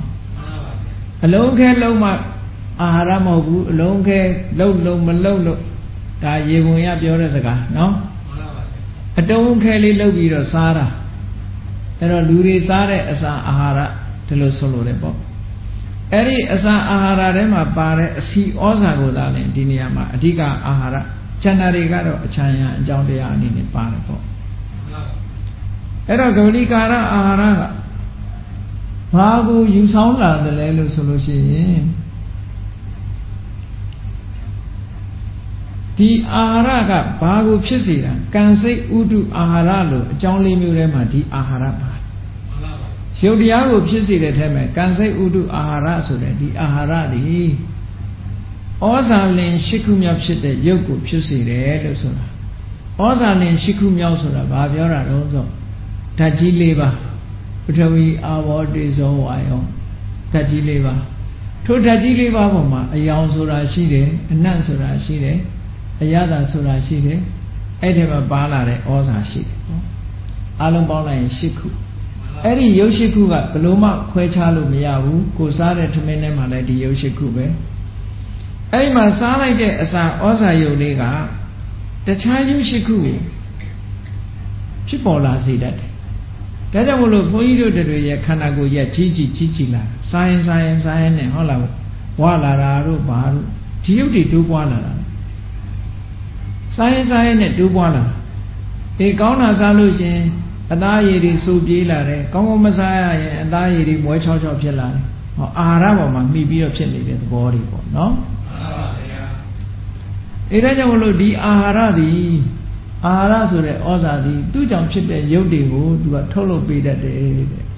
အာဟာရကြောင့်ဖြစ်တဲ့ရုပ်တွေကိုထုတ်လုပ်ပေးလို့သူ့ကိုအာဟာရဆိုတဲ့နာမည်နဲ့သုံးတာတဲ့အာဟာရဆိုတာအကြောင်းတရားပဲသဗ္ဗေတ္တအာဟာရထိတိကလို့ပြောတဲ့စကားဟာလည်းပဲတခါတည်းဒီအစာကိုရည်ညွှန်းတာကိုလည်းပြောတယ်ပေါ့နော်မှန်ပါပါဗျာအေးတတ္တဝါတွေဟာဒီ၄မျိုးကိုသာလည်းဘာဖြစ်လို့မြတ်စွာဘုရားကအာဟာရလို့ဟောရတာတော့လို့ဆိုလို့ရှိရင်သူကတတ္တဝါတွေဘဝယက်တည်ဖို့ရာအတွက်တခြားအကြောင်းတွေတဲ့ပို့ပြီးတော့ထူးကဲတဲ့အကြောင်းတရားတွေဖြစ်တယ်ပေါ့တခြားအကြောင်းတွေရှိပြီမဲ့လို့သူတို့ရဲ့ဆွမ်းဆောင်မှုကပိုးတယ်ပေါ့ဆိုပါစို့ကံ့ကြောင်လူဖြစ်လာတယ်ဟောဥရုကောင်းကောင်းမှနေလာတယ်စိတ်လဲရှိတယ်ပေါ့သို့တော့အစာမစားရဘူးဆိုရင်ဒီလိုအသက်ရှင်ပါမရှိပါဘူးဗျာဩတတ္တဝါဖြစ်လာပြီးတော့တတ္တဝါဘဝမှာယက်တီကိုအတွက်ဟာအကြီးကျယ်ဆုံးသောအထောက်ပံ့အာဟာရဖြစ်နေတယ်ပေါ့ဒီအစာဖြစ်နေတယ်ဒါကြောင့်မို့လို့တတ္တဝါတွေဘဝမှာယက်တီဖို့ရအတွက်ထူးခြားသောအထောက်ပံ့တစ်ခုဖြစ်သောကြောင့်သူ့ကိုအာဟာရအဲ့တော့ပဋ္ဌာန်းထဲမှာအာဟာရပစ္စည်းဟောလို့ဟောတာလေသူပါတယ်ဒါလည်းမကဘူးဒီ၄ခုလုံးပါကျန်တာတွေရောကျန်တဲ့၃ခုလည်းပါဒါကပလီကာရအာဟာရကနေပြီးတော့ထောက်ပံ့ဖို့ပေါ့သူကတခြားရုပ်သစ်တွေကိုတိုးပွားစေတယ်တဲ့အစာအာဟာရစားခြင်းဖြင့်ရုပ်သစ်တွေကိုတိုးပွားစေတယ်ဒါကြောင့်မလို့ဘုန်းကြီးတို့တွေဟာဟုတ်လားမိခင်ဝါကနေကျွတ်လာပြီးတဲ့နောက်မှာပထမမိခင်ရဲ့နိုးရီကိုစိုးရတယ်နောက်အတုံးခဲလေးတွေစားတယ်စားရင်နဲ့လူကြီးကြီးလာဟုတ်လားဆုံးနေအောင်စားတာနောက်ကြတော့အားမကြအောင်စားတယ်အဲ့ဒီလိုစားတဲ့အစာအာဟာရတွေကနေထောက်ပံ့ထားလို့ဟုတ်လားအသက်20 30 40 50 60 90 80 90ဒီလိုထိအောင်ဖြစ်သွားတာပေါ့အကယ်၍ဒါဒီအာဟာရကမထောက်ပံ့ထားဘူးဆိုရင်ဒီခန္ဓာကိုယ်ကြီးကဒီလိုမရတည်နိုင်ဘူးတဲ့နောက်တစ်ခုကဖတ်တာကိုလည်းပဲအာဟာရလို့သတ်မှတ်တယ်ဘာဖြစ်လို့အာဟာရလို့သတ်မှတ်လဲဆိုရင်သူကလည်းထူးခြားတဲ့အကြောင်းတစ်ခုပဲဖတ်တာကအာယုန်နဲ့ဆက်သွယ်မပေးဘူးဆိုလို့ရှိရင်ချမ်းသာတာတို့ဆင်းရဲတာတို့ချမ်းသာလည်းမဟုတ်ဘူးဆင်းရဲတာလည်းမဟုတ်ဘူးဆိုတဲ့အာယုန်နဲ့တွေ့တဲ့ခံစားမှုတွေကပေါ်နိုင်မှာမပေါ်နိုင်ဘူးတဲ့ထိတွေ့မှုအာယုန်နဲ့ထိတွေ့မှုပေါ်မှာမူတည်ပြီးတော့ချမ်းသာတဲ့ကောင်းတဲ့ထိတွေ့မှုဆိုရင်ဒုက္ခဝေဒနာဖြစ်လာတယ်မကောင်းတဲ့ထိတွေ့မှုဆိုရင်ဒုက္ခဝေဒနာဖြစ်လာတယ်ကောင်းမကောင်းမဟုတ်ဘူးဆိုလို့ရှိရင်ဥပေက္ခဝေဒနာအဒုက္ခမဒုက္ခဝေဒနာဖြစ်လာတယ်အဲ့တော့ထိတွေ့မှုပေါ်မှာမူတည်ပြီးတော့ခံစားမှုတွေကလာတာဒါကြောင့်မို့လို့ဒီတတ္တဝါတွေရဲ့အရေးပါတဲ့ခံစားမှုပါ လူတိုင်းဟာခံစားမှုရှိတယ်အလုံးဟာလူတွေဟာနော်ချမ်းသာတာလည်းခံစားတာပဲဆင်းရဲတာလည်းခံစားတာချမ်းသာတာဆင်းရဲတာမဟုတ်တာလည်းခံစားတာပဲအဲ့ဒီခံစားမှုတွေအလုံးဟာဘယ်သူပေါ်မှာမိတီးနေရတယ်လဲဆိုရင်ဖတ်တာပေါ်မှာမိတီးနေတာတဲ့ဒါကြောင့်မို့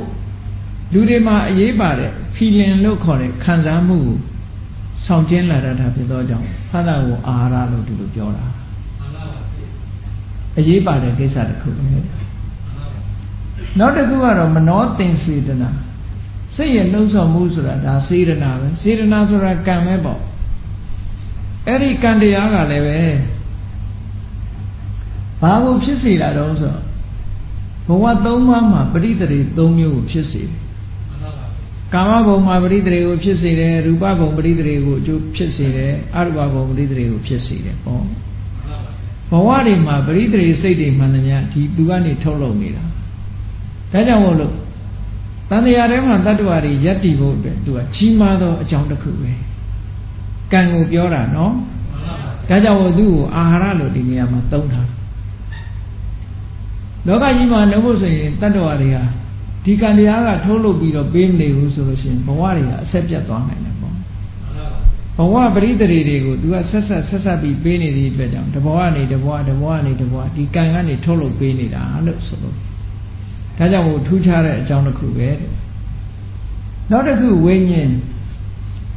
ဆိုတဲ့အသိစိတ်လေးကဘာကိုထုတ်လုပ်တော့ဆိုဒါကပရိစ္ဆသမုပ္ပါဒ်ကိုကြည့်ပေါ့ဝိညာဏပစ္စယနာမရူပံဝိညာဉ်ဆိုတာဒီနေရာမှာသရေစိတ်ကလေးကိုပြောတာလူတွေရဲ့ပရိသေစိတ်ကလေးပေါ်လာတာနဲ့တပြိုင်နက်သရေစိတ်နဲ့ရှင်တဲ့စေတသိက်တွေတို့သူနဲ့အတူတကွဖြစ်တဲ့ကမ္မဇာယုတ်တွေတို့တခါတည်းပေါ်လာတယ်အဲ့တော့သူသာမပေါ်ဘူးဆိုကျန်တာတွေပေါ်ခွင့်မရှိဘူးပေါ့အဲ့ဒါကြောင့်မို့လို့အလုံးဟာသူ့ပေါ်မှာမိတီပြီးတော့နေရတာဖြစ်သောကြောင့်ဝိညာဏပစ္စယနာမရူပံလို့ဒီလိုဟောတာနော်သူကလည်းပဲနာယုတ်တွေကိုထုတ်လုပ်တယ်တဲ့အတူတကွဖြစ်တဲ့နာနေယုတ်တွေကိုသူ့ကိုမှီပြီးတော့ဖြစ်ကြရတယ်လို့ဒါတွေကိုလည်းပဲတတ္တဝါတွေယက်တည်ဖို့ရအတွက်ထူးခြားတဲ့အကြောင်းတွေဝိသေသအကြောင်းတွေဖြစ်သောကြောင့်သူတို့ကိုအာဟာရလို့ဒီလိုဆိုတယ်အဲ့ဒါလို့အာဟာရလို့ဆိုတဲ့နေရာမှာသူကသက်သောဗျာသုတ်တန်တစ်ခုမှာတန်ရုပ်ပါဠိတော်ကပုဒ္ဒမန္တုပမသုတ်ဆိုတာရှိတယ်ဒီအာဟာရနဲ့ပတ်သက်ပြီးတော့ဟောတဲ့သုတ်တန်တွေတော့ရှိတယ်အဲ့ဒီမှာထင်ရှားတဲ့သုတ်တုတ်ကပုဒ္ဒမန္တုပမသုတ်တယ်အဲ့ဒီပုဒ္ဒမန္တုပမသုတ်မှာဒီအာဟာရ၄မျိုးအကြောင်းကို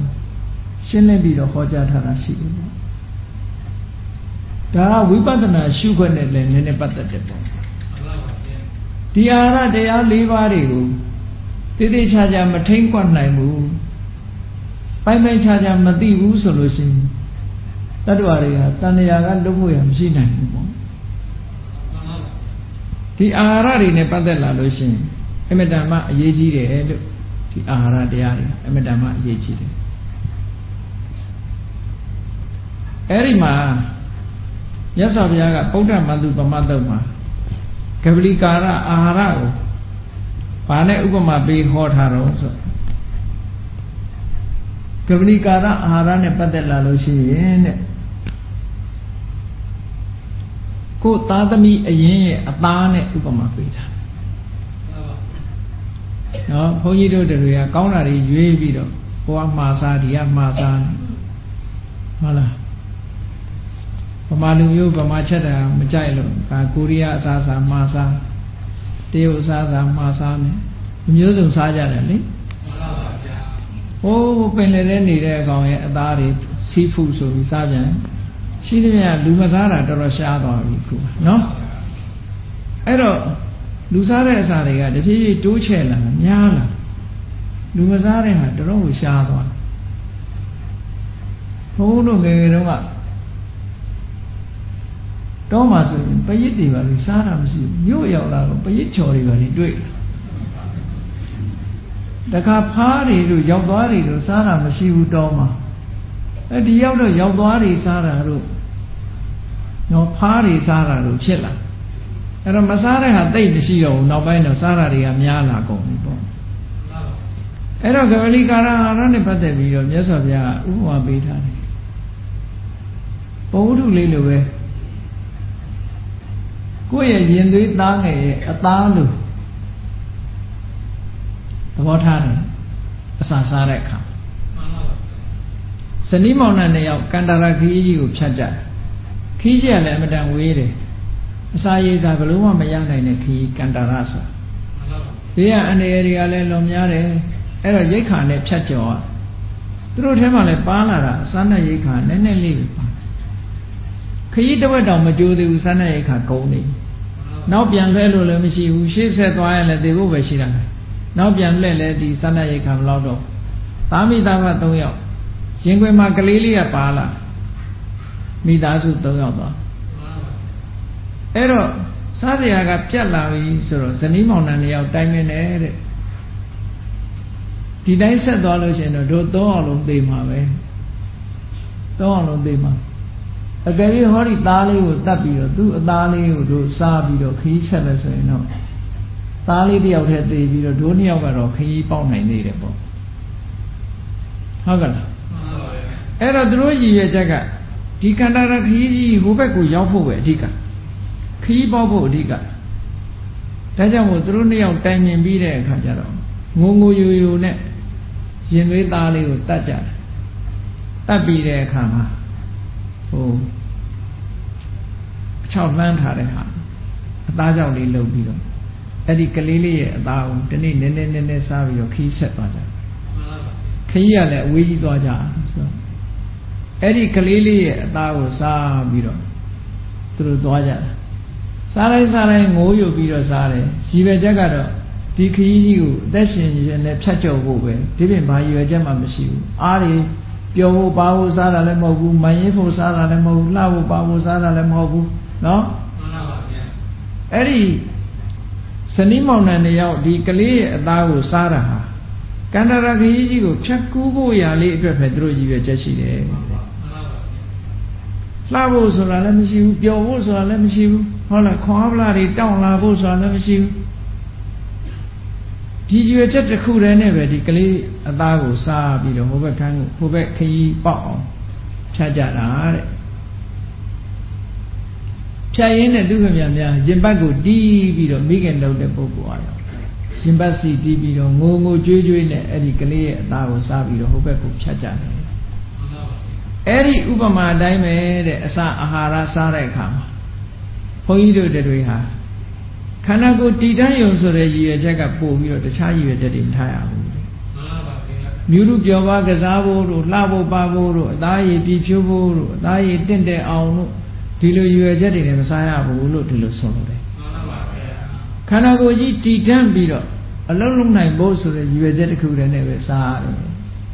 အဲ့တော့ကပလီကာရအာဟာရပေါ်မှာရှုမြင်ပုံသုံးသပ်ပုံမြင်မတူဘူးပေါ့မှန်ပါဗျာအဲ့ဒါလို့ရှုမြင်သုံးသပ်ရမယ်လို့မြတ်စွာဘုရားကဘာလို့ဒီလိုဟောတာဘာဖြစ်လို့ဟောတာတုံးဆိုတော့ကပလီကာရအာဟာရမှာအနိကဆုံးကြောက်เสียကောင်းတဲ့ဘေးရန်တစ်ခုရှိအစာနဲ့ပတ်သက်ပြီးတော့အနိကကြောက်เสียကောင်းဆုံးကဘာတော့ဆိုရတ္တတဏ္ဍအေးရတ္တတဏ္ဍကိုမစွန့်နိုင်ဘူးဆိုရင်လူတွေကလေဝါဝစားပြီးသိမယ်လို့ပြောတဲ့လူကလည်းပြောတယ်မတည့်မှန်းသိလည်းစားတာပဲလေဟုတ်လားမတည့်မှန်းသိလည်းစားတာသူကရတ္တတဏ္ဍမပယ်စွန့်နိုင်အဲ့ရတ္တတဏ္ဍဆိုတာဟာဒီကပလီကာရအာဟာရနဲ့ပတ်သက်ပြီးဒုက္ခအပေးဆုံးပဲဒီကနေ့လောကကြီးမှာကြည့်ပြီးတော့ယောဂဝေဒနာဖြစ်ပြီးတော့နောက်ဆုံးမှာဟုတ်လားမတည့်တာစားလို့သေသွားတဲ့လူတွေဆင်းလိုက်ကောက်မှဆိုနဲမယ်မဟုတ်ဘူးမှန်ပါဗျာအစာအာဟာရကိုမစင်ကျင်နိုင်လို့ယောဂဖြစ်တာတွေနဲမှာမဟုတ်ဘူးတဲ့အဲ့ဒါကြောင့်မလို့ကပလီကာရအာဟာရနဲ့ပတ်သက်လာလို့ရှိရင်သူကနိကန္တိလို့ဆိုတဲ့အစာပေါ်မှာတွေ့တာတဲ့ရတ္တတဏ္ဍဆိုတာဘေးရန်ကြီးတစ်ခုပဲအဲ့ဒီဘေးရန်ကြီးတစ်ခုကိုဖယ်ရှားဖို့ရာအတွက်မှန်ကန်တဲ့အတွေးနဲ့စားရမယ်တဲ့မှန်ကန်တဲ့အတွေးဆိုတာဟောဒီခန္ဓာကိုယ်ကြီးတည်တတ်အောင်စားတာသက်ရှင်ရေးအတွက်သာစားတာတခြားရွယ်ချက်ဘာမှမရှိဘူးဆိုရင်ဟောရှားပေါ်မှာအရသာခံဖို့စားတာလည်းမဟုတ်ဘူးเนาะကြိုက်လို့စားတာလည်းမဟုတ်ဘူးအဲ့လိုဖြစ်ရမယ် အစာအာဟာရစားတဲ့အခါမှာမြတ်စွာဘုရားကမ္မထ40မှာဆိုလို့ရှိရင်အာဟာရိပฏิကူလတင်ညာလို့ဆိုပြီးတော့အစာကိုယွန်စရာထိအောင်တွေးပြီးမှ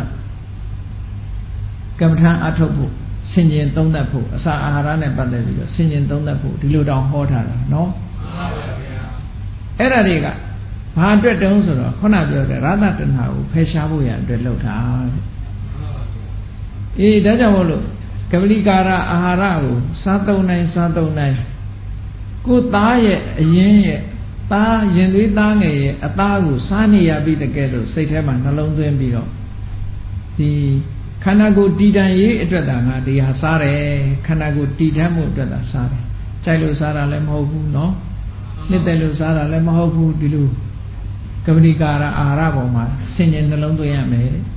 အဲ့ဒါလို့အစာအာဟာရပေါ်မှာအဲ့ဒါလို့ရသတဏှာကိုထိန်းချုပ်နိုင်ပြီဆိုလို့ရှိရင်တဲ့ဉာဏ်နဲ့ကာမဂုဏ်၅ပါးကိုလည်းထိန်းချုပ်နိုင်သွားပြီမျက်စိကမြင်တဲ့အာယုံနဲ့ထိန်းချုပ်နိုင်သွားပြီတွေ့တာမှုတွေနားကအတန်ကြားလို့တွေ့တာမှုကိုလည်းထိန်းချုပ်နိုင်သွားပြီနှာခေါင်းကနားအနံ့ရှူတဲ့အနံ့နဲ့ပတ်သက်ပြီးတွေ့တာမှုကိုလည်းထိန်းချုပ်နိုင်သွားပြီဘာလို့ဆိုတော့ထိန်းချုပ်ဖို့ခက်တာကရှာအယိုးမရှိတဲ့တ attva နိုင်အောင်ထိန်းဆိုတာအဲ့ဒါပြောဟုတ်ကဲ့အေးရှာလေးကြောင့်မလို့ဒုက္ခရောက်နေတယ်လို့အဲ့ဒါကိုနိုင်အောင်ထိန်းသွားတာလို့ဒီလိုဆိုလို့ပေါ့ဒါကြောင့်မလို့အဲ့ဒီဗုဒ္ဓမန္တုပမတုတ်မှာမြတ်စွာဘုရားကပလိကာရအာဟာရကိုပိုင်းခြားသိပြီးတော့ရသတဏှာကိုဖယ်ရှားနိုင်ပြီဆိုလို့ရှိရင်တဲ့ကာမဂုဏ်၅ပါးနဲ့ပတ်သက်တဲ့တဏှာရာဂကိုလည်းပဲဖယ်ရှားနိုင်သွားပါပြီတဲ့ကာမဂုဏ်နဲ့ပတ်သက်တဲ့တဏှာရာဂကိုဖယ်ရှားနိုင်ပြီဆိုလို့ရှိရင်တော့ဟောဒီကာမဘုံကြီးကိုပြန်လာစေရတန်ရောစဉ်ကြိုးမရှိတော့ပါဘူးလို့ဆိုအနာဂံဖြစ်နိုင်တယ်လို့ပြောတာနော်မှန်ပါဗျာဒီလိုဆိုလို့အဲ့ဒီကပလိကာရအာဟာရနဲ့ပတ်သက်ပြီးအဲ့ဒီတုတ်တာမှာဒီလိုဟောထားတယ်နောက်တစ်ခါဖတ်တာဟာရကြတော့ဘာနဲ့ဥပမာပေးထားတယ်လို့ဆိုအရေးမပါတဲ့အရေးခွာထားခြင်းခံရတဲ့နွားတစ်ကောင်နဲ့ဥပမာပေးထားနွားဆိုတာကြည့်အပေါ်ကအရေးကဖုံးတာလူလည်းတူတူပါပဲအရေးကဖုံးတာနွားရည်ဆိုတော့ပို့ပြီးတော့ထူတာပေါ့နော်စဉ်းစားပြီးတော့မျက်စိတွေကနေကိုယ့်ဘာကိုစိတ်ကူးနဲ့အဲ့နွားကိုသေရည်တွေခွာပလိုက်အရှင်လတ်သေရည်ခွာထားလိုက်မှဆိုရင်အဲ့ဒီနွားကဘယ်တော့ဒုက္ခရောက်မလဲဆိုတာစဉ်းစားကြည့်ပေါ့ဘာကောင်ကြိုက်မလွယ်ဘူးသူ့မှာဟုတ်လားဒီသေရည်ကခံထားလို့မှတ်တည်ခြင်းတွေကြိုက်လည်းပဲသူခံနိုင်အားရှိတာပေါ့အကယ်၍သာအပေါ်ကအရေးကုန်ခွာထားတဲ့နွားမတကောင်ဆိုလို့ရှိရင်ဘယ်နေရာသွားပိုးကောင်တွေရဲ့ကြိုက်တာကိုမခံရပေဘူးလားသူဒုက္ခဝေဒနာတွေအမြဲတမ်းခံနေရမှာပဲဆိုလိုတာကမြတ်စွာဘုရားကဖတ်တာဟာရလည်းပဲဒီတိုင်းပဲတဲ့ဖတ်တာဆိုတဲ့တရားဟာအရေးကုန်ခွာထားတဲ့နွားနဲ့အလားတန်တူတယ်ဖတ်တာကဟိုအာယုံနဲ့ထိတွေ့လိုက်ဒီအာယုံနဲ့ထိတွေ့လိုက်သူထိတွေ့တိုင်းဝေဒနာဆိုတာတွေကလိုက်လာကောင်းတဲ့အထိတွေ့ဆိုရင်ဒုက္ခဝေဒနာလိုက်လာတယ်မကောင်းတဲ့အထိတွေ့ဆိုရင်ဒုက္ခဝေဒနာလိုက်လာတယ်ကောင်းမကောင်းဘယ်ဟာမှမဟုတ်ဘူးဆိုရင်အဒုက္ခမဒုက္ခဝေဒနာလိုက်လာဟောထိတွေ့သမျှသူကဝေဒနာနဲ့ကြီးပဲဒါမှဖတ်တာပစ္စယဝေဒနာလို့ခေါ်တာနော်မှန်ပါပါဗျာအဲ့ဒါကြောင့်မို့လို့ဖတ်တာဆိုတဲ့သဘာဝတရားကိုရှုမှတ်မယ်ဆိုလို့ရှိရင်တဲ့အရေးကုန်ခွာထားတဲ့နွားရဲ့ဥပမာလိုပဲအာယုန်နေနဲ့အမြဲတမ်းထိတွေ့နေတဲ့ဒုက္ခအရေးကုန်ခွာထားတဲ့နွားဟာကြိုက်တတ်တဲ့တ attva တွေရဲ့ဓာတ်ကိုမခံနိုင်တယ်လို့ပဲဖတ်တာရှိနေသေးတယ်ဗျဟောဖတ်တာနဲ့အာယုန်နေနဲ့တွယ်ကပ်လာလို့ရှိရင်အမြဲတမ်းချမ်းသာတာခံစားလိုက်ဆင်းရဲတာခံစားလိုက်နဲ့ခံစားမှုတွေကဘယ်တော့မှပြတ်တော့မှာမဟုတ်တော့ဘူးတဲ့အရေးကုန်ခွာထားတဲ့နွားကြီးကခံစားရတာအမြဲတမ်းရှိနေတယ်လို့ပဲအဲ့ဒါလိုရှိနေမှာပဲလို့အဲ့ဒါကြောင့်မလို့ဖတ်တာအာဟာရပေါ်မှာဒီလိုရှုမှတ်ရမယ်တဲ့အမတန်မှအန္တရာယ်ကြီးတယ်ပေါ့အဲ့ဒါလိုရှုမှတ်နိုင်သွားလို့ရှိရင်ဖတ်တာကိုပိုင်းခြားသိသွားပြီဆိုလို့ရှိရင်ဝေဒနာပေါ်မှာလည်းပဲသူကပိုင်းခြားသိသွားနိုင်တယ်ဆိုလိုတာကဖတ်တာကိုထိန်းနိုင်ပြီဆိုရင်ဝေဒနာလည်းထိန်းနိုင်ပြီပေါ့ဟ အခုကပ္ပဒါထုတ်နေတာဖတ်တာကိုထိမ့်ဖို့မကြိုးစားဘဲနဲ့ဝေဒနာပဲထိမ့်ဖို့ကြိုးစားနေတာဟုတ်ကဲ့လားဖတ်တာကိုထိမ့်ရမယ်ဖတ်တာထိမ့်မှဝေဒနာထိမ့်နိုင်မယ်ပေါ့ဖတ်တာကိုပိုင်းပိုင်းခြားခြားသိပြီဆိုရင်ဝေဒနာတွေကြော်ဖြတ်နိုင်မှာပေါ့နော်ကဲရည်တာဖတ်တာကိုကြာကြာနာနာထိမ့်နိုင်လို့ဝေဒနာတွေကိုပိုင်းပိုင်းခြားခြားသိသွားပြီဆိုလို့ရှိရင်နောက်ထပ်လုံးเสียဘာမှမရှိတော့ပါဘူးတဲ့ဆိုလိုတာကဒီပြည့်ပြည့်ဝဝထိမ့်သွားနိုင်ပြီဆိုရင်အရတ္တမေအရတ္တဖို့ရသွားပြီယန္နာဖြစ်သွားပြီလို့ပြောတာနော်ဟောနောက်တစ်ခုကမနောသင်္စေတနာဟာဒီစေတနာကြတော့ဘာနဲ့ဥပမာပေးထားတော့ဆိုလို့ရှိရင်သူကလက်ခုပ်တစ်ပေါင်တော့လက်ခုပ်တစ်ပေါင်ဆိုတာအရမောင်းအလယ်လားရှိတဲ့လူတစ်ယောက်ဟာမတ်တက်ရပြီးတော့လက်တစ်ဖက်ကိုမြှောက်လိုက်တယ်မြှောက်လိုက်တဲ့အတိုင်းအတာအနဲ့ကိုလက်ခုပ်တစ်ပေါင်ခေါ်တာပေါ့အဲ့ဒီလက်ခုပ်တစ်ပေါင်လောက်နဲ့တဲ့တွင်းကြီးထဲမှာမိကြီးခဲတွေအပြည့်ထက်အဲ့ဒီမိကြီးခဲကလည်းရဲနေတာမိကိုလုံးဝမထွက်ဘူးပြာလုံးဝမရှိဘူးရဲနေတဲ့မိကြီးခဲဘယ်လောက်ပူလိုက်မလဲဆိုတာစဉ်းစားကြည့်နော်အဲ့ဒီမိကြီးခဲနာကိုနဲ့ရံပဲဖြစ်တဲ့ပုဂ္ဂိုလ်2ယောက်ကနေပြီးတော့လူတစ်ယောက်ကိုဆွဲပြီးအဲ့မိကြီးခဲတဲ့ကိုတွန်းချဖို့ကြိုးစားရင်ဘယ်လောက်အန္တရာယ်များမလဲဟုတ်ကဲ့လားအဲ့ဒီလိုမိကြီးတွင်ကြီးတွန်းချတာခံရတယ်လို့ပဲဟောဒီမနောသင်္စေတနာဟာရရဲ့အန္တရာယ်ကဒီလောက်ကြီးတယ်လို့ပြောတယ်မနောသင်္စေတနာဟာရဘဝတွေဖန်တီးပေးနေတာဆိုမိကြီးခဲကြီးတဲ့ကြသွားတဲ့ဒုက္ခတွေပိုကြီးတာပေါ့ဟုတ်တယ်မဟုတ်လားမနောသင်္စေတနာဟာရစေတနာကနေပြီးတော့ကံအကျိုးပေးပြီးပရိသေတွေအကျိုးပေးလိုက်တာဆိုရင်ဖြစ်လာတဲ့ဘဝဒုက္ခတွေဟာအလုံးကသူ့လက်တည်းပဲမိကျွင်းကျွင်းရောက်သွားလို့အပူလောင်ခံရတာမျိုးပဲတဲ့ဒါကြောင့်မို့မနောသင်္စေတနာဟာရမိကြီးတွင်းကြီးနဲ့အလားတန်တူတယ်အဲ့ဒါလို့စေတနာရဲ့သဘာဝကိုပိုင်းပိုင်းခြားခြားသိလာပြီဆိုလို့ရှိရင်တဲ့ဘဝကိုလိုချင်တယ်ဆိုတဲ့တဏှာကာမဂုဏ်အာယုန်တွေပေါ်မှာတွေ့တာတဲ့တဏှာဘဝပြတ်မှုကိုဖြတ်လန်းကလိုချင်တယ်ဆိုတဲ့ဝိဘဝတဏှာအဲ့ဒီတဏှာ၃မျိုးဟာလည်းဖယ်ရှားပြစ်လို့ရသွားတယ်သူ့အပြစ်မြင်မှတဏှာကိုလည်းဖယ်ရှားလို့ရသွားနိုင်တယ်လို့ဒီလိုဟောတယ်တဏှာဖယ်ရှားနိုင်ပြီဆိုရင်နောက်ထပ်လုံးเสียမရှိတော့ဘူးယန္နာဖြစ်သွားပြီလို့ထို့တူပဲအဲ့ဒီသုတ်တံမှာနောက်ဆုံးဝိညာဏဟာရကိုခေါ်ထားဝိညာဏဟာရဆိုတာပရိသေစိတ်ကလေးအဲ့ဒီပရိသေစိတ်ကလေးကိုဘာနဲ့ဥပမာပေးထားတော့လို့ဆိုတော့လူတယောက်ပြစ်မှုကျူးလွန်လို့ဘုရင်ကနေပြီးတော့ပြစ်ဒဏ်ချမှတ်တယ်တဲ့မနေ့ပိုင်းမှာလှန်နဲ့အချက်တရာထိုးခိုင်းလှန်နဲ့အချက်တရာထိုးတယ်ဆိုတော့စဉ်းစားကြည့်တစ်ချက်ထိုးခိုင်းရင်တော့မှပဲမေတ္တာမှနာကျင်မှာပေါ့နော်မနေ့ပိုင်းလှန်နဲ့အချက်တရာထိုးတယ်ဒါပေမဲ့အဲ့ဒီလူကမသေးသေးဘူးဆိုတော့နေ့လယ်ပိုင်းကျတော့အချက်တရာထပ်ထိုးခိုင်းမသေးသေးဘူးဆိုတော့ညနေကျတော့အချက်တရာထပ်ထိုးခိုင်းဟောဒီနေ့မှသူအချက်300ထိုးခိုင်းဝိညာဏဟာရလည်းဘဝတစ်ခုကို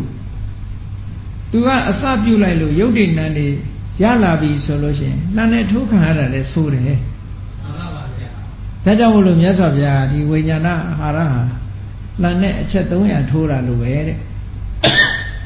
ဘဝတစ်ခုကိုသူကဖန်တီးပြီးတော့ပေးလိုက်ပြီဝိညာဏပစ္စယနာမရူပနာနေယုတ်တိသူဖန်တီးပေးလိုက်တဲ့သူလမ်းဖွင့်လို့ရောက်လာတဲ့နာနေယုတ်တွေဟာလူတွေကိုဘလောက်ဒုက္ခပေးတယ်လဲတတ္တဝါတွေကိုဘလောက်ဒုက္ခပေးတယ်လဲဆိုရင်လှန်နဲ့အထိုးခံရတဲ့ဒုက္ခတွေမနှဲတဲ့ဒုက္ခတွေကိုပေးနေတာတဲ့နော်မှန်ပါဗျာအဲ့တော့ဘုန်းကြီးတို့တွေကအဲ့ဒါလောက်ထိအောင်ဒုက္ခလို့မမြင်သေးလို့တာမယာထဲမှာပြောနေသေးတာပေါ့မှန်ပါဗျာအဲ့လောက်ထိအောင်မမြင်သေးဘူးဘာလို့မမြင်တော့ဆိုတော့ဒုက္ခလေးတွေပဲတွေးကြည့်နေတာဒုက္ခတွေကိုအဲ့ဒါမိထား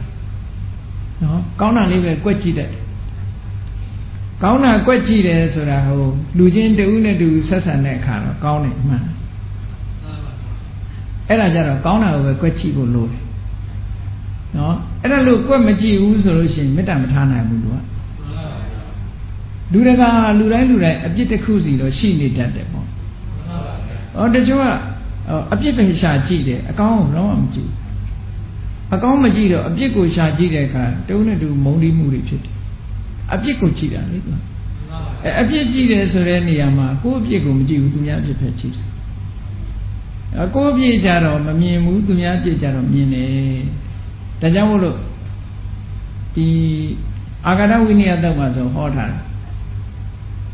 ဟိုငယ်တော့ဆရာတော်ကြီးတစ်ပါးလည်းဂါထာလေးရွတ်ပြီးတော့ဆုံးမဩဝါဒပေးဘူးလေသူက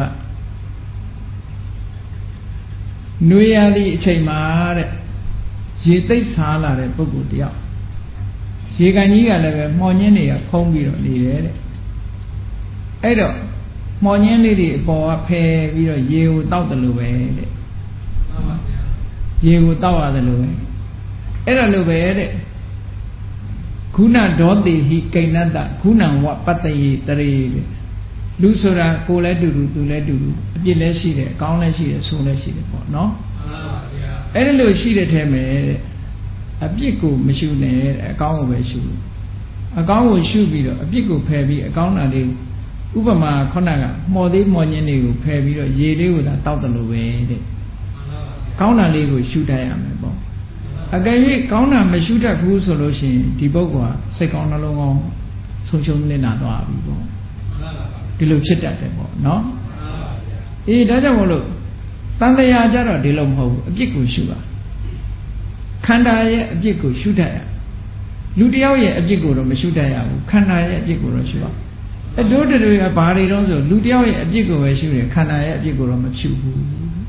ဘယ်လိုလုပ်နိဗ္ဗာန်ရဖို့ရှိမလဲပေါ့နော်ခန္ဓာကြတော့ကောင်းတာလေးတွေကြည့်တယ်နိချမ်းသာတဲ့အကွက်ကလေးတွေကောင်းတဲ့အကွက်ကလေးတွေရွေးကြည့်တယ်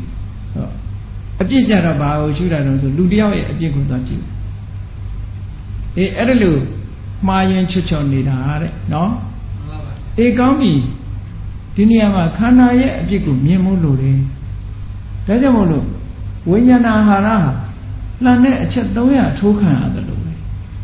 ဘဝတစ်ခုကဒီပရိသေစိတ်လေးကအစပြုလိုက်လို့ယုတ်တိနံတွေပေါ်လာလိုက်လို့ရလာတဲ့ဒုက္ခကနဲတာမှမဟုတ်တာဟုတ်လမ်းနဲ့အချက်တရားထိုးတာတဲ့အစပေါင်းများစွာဒီဒုက္ခရောက်တာပဲပေါ့အေးအဲ့ဒီဒုက္ခတွေကိုမြင်အောင်ရှုမယ်ဆိုလို့ရှိရင်တဲ့အဲ့ဒီဒုက္ခတွေကိုပိုင်ပိုင်နိုင်နိုင်ကြည့်တတ်ပြီဆိုလို့ရှိရင်နာနေယုတ်တွေရဲ့အပြစ်ကိုလည်းပိုင်ပိုင်နိုင်နိုင်ကြည့်နိုင်သွားပါပြီတဲ့ဝိညာဉ်ကိုပိုင်ပိုင်ခြားခြားသိသွားပြီဆိုလို့ရှိရင်ဝိညာဉ်ကြောင့်ဖြစ်ပေါ်လာတဲ့နာနေယုတ်တွေကိုလည်းပိုင်ပိုင်ခြားခြားသိနိုင်သွားပြီအဲ့ဒါလို့ပိုင်ပိုင်ခြားခြားသိနိုင်သွားလို့တဏှာရာဂကိုဖယ်ရှားနိုင်ပြီဆိုရင်နောက်ထပ်လုံးเสียမရှိတော့ဘူးတဲ့တဏှာဟုတ်ကလွတ်ပြီလို့ဒီလိုပြောတာနော်အဲ့ဒါဗုဒ္ဓမန္တုပမတ်တုတ်မှာမြတ်စွာဘုရားကတန်ရုပ်ပါဠိတော်မှာဒီလိုဟောထားတယ်အေးဖတ္တဟာရဆိုတာ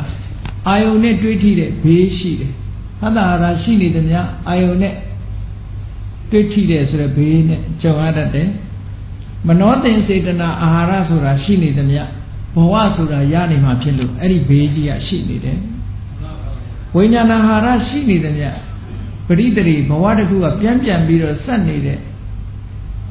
ဘဝတစ်ခုကိုပြန်ပြီးတော့ဆက်ပြီးရုပ်တည်နံတွေပေါ်နေတယ်ဆိုတဲ့ဘေးရှိတယ်တဲ့အဲ့ဒီဘေးတွေလွတ်မြောက်အောင်လို့ဒီအာဟာရတရားတွေနဲ့ပတ်သက်လာလို့ရှိရင်မြတ်စွာဘုရားကကမ္မထမ်းရှုပါရှုပြီးတဲ့အခါမှာသူတို့ပေါ်မှာတွေ့တာတဲ့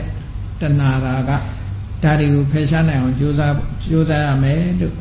ဒီလိုဗုဒ္ဓမန္တုပမသုတ်တံမှာဟောထားတာရှိတယ်ပေါ့အဲ့တော့ဒီအာဟာရဆိုတဲ့သဘာဝတရားတွေဟာကြည့်လိုက်မယ်ဆိုလို့ရှိရင်တတ္တဝါတွေဘဝမှာယတ္တိရေးအတွက်ကြီးထွားတဲ့အကြောင်းတရားတွေဖြစ်တယ်ဒုပလီကာရအာဟာရဆိုတာလဲကြည်သူများတဲ့ထူးချွန်တဲ့အကြောင်းပဲကံစိတ်ဥဒုဆိုတဲ့အကြောင်းတရားတွေရှိပြီမဲ့လို့အာဟာရမရှိရင်လူတွေဟာကြာရှည်စွာမတည်နိုင်ကြဘူးဒါကြောင့်မို့ဝိသေသထူးခြားတဲ့အကြောင်းတစ်ခုဖြစ်တယ်ဖတ်တာဆိုတာမပါဘဲနဲ့ခံစားမှုဆိုတာဘယ်လိုမှမလာနိုင်ဘူးဒါကြောင့်မို့ထူးခြားမှုအကြောင်းရှိတယ်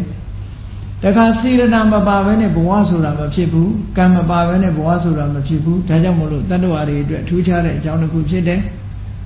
ဝိညာဏလို့ဆိုတဲ့သရေစိတ်ကလေးကမစဘဲနဲ့ယုတ်တိနံနေဆိုတာဖြစ်လာတာမဟုတ်ဘူးဒါကြောင့်မို့လို့ဝိညာဏဆိုတာလည်းပဲထူးခြားတဲ့အကြောင်းတစ်ခုဖြစ်တယ်လို့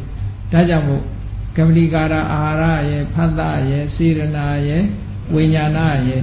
ဒီသဘာဝတရား၄မျိုးကိုထူးခြားတဲ့အကြောင်းတရားဖြစ်သောကြောင့်မြတ်စွာဘုရားကအာဟာရလို့ဟောခြင်းဖြစ်ပါတယ်တဲ့နော်မှန်ပါပါဗျာအဲ့ဒါကိုပဲပဋ္ဌာန်းကြလို့ရှင်အာဟာရပစ္စယောဆိုပြီး24ပစ္စည်းမှာဟောတာဒီအာဟာရ၄မျိုးကိုဟောတာပါတဲ့ဒါကြောင့်ဟိုတရားချစ်ခင်သူတော်စင်ပြိဿအပေါင်းတို့သည်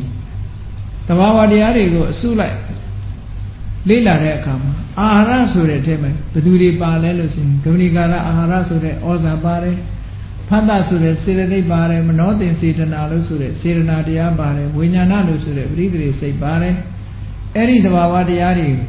ဆင်ញင်သုံးသပ်ပြီးတော့တို့တွေမှာဒီသဘာဝတရားတွေကိုသိရှိနားလည်မှဖတ်တာဆိုတာဖယ်ရှားမဲ့တရားမဟုတ်ဘူးဂမဏိကာရအာဟာရကလည်းဖယ်ရှားမဲ့တရားမဟုတ်ဘူး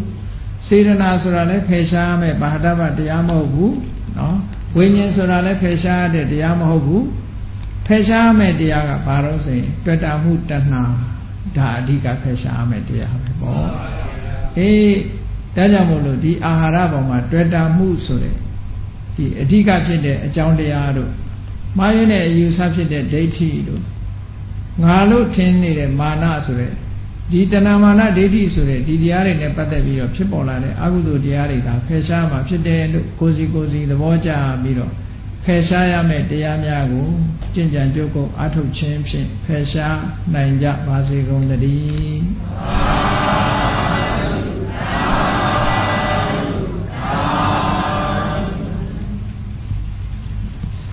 ကဲမေတ္တာပို့ရတတ္တဝါများစွာ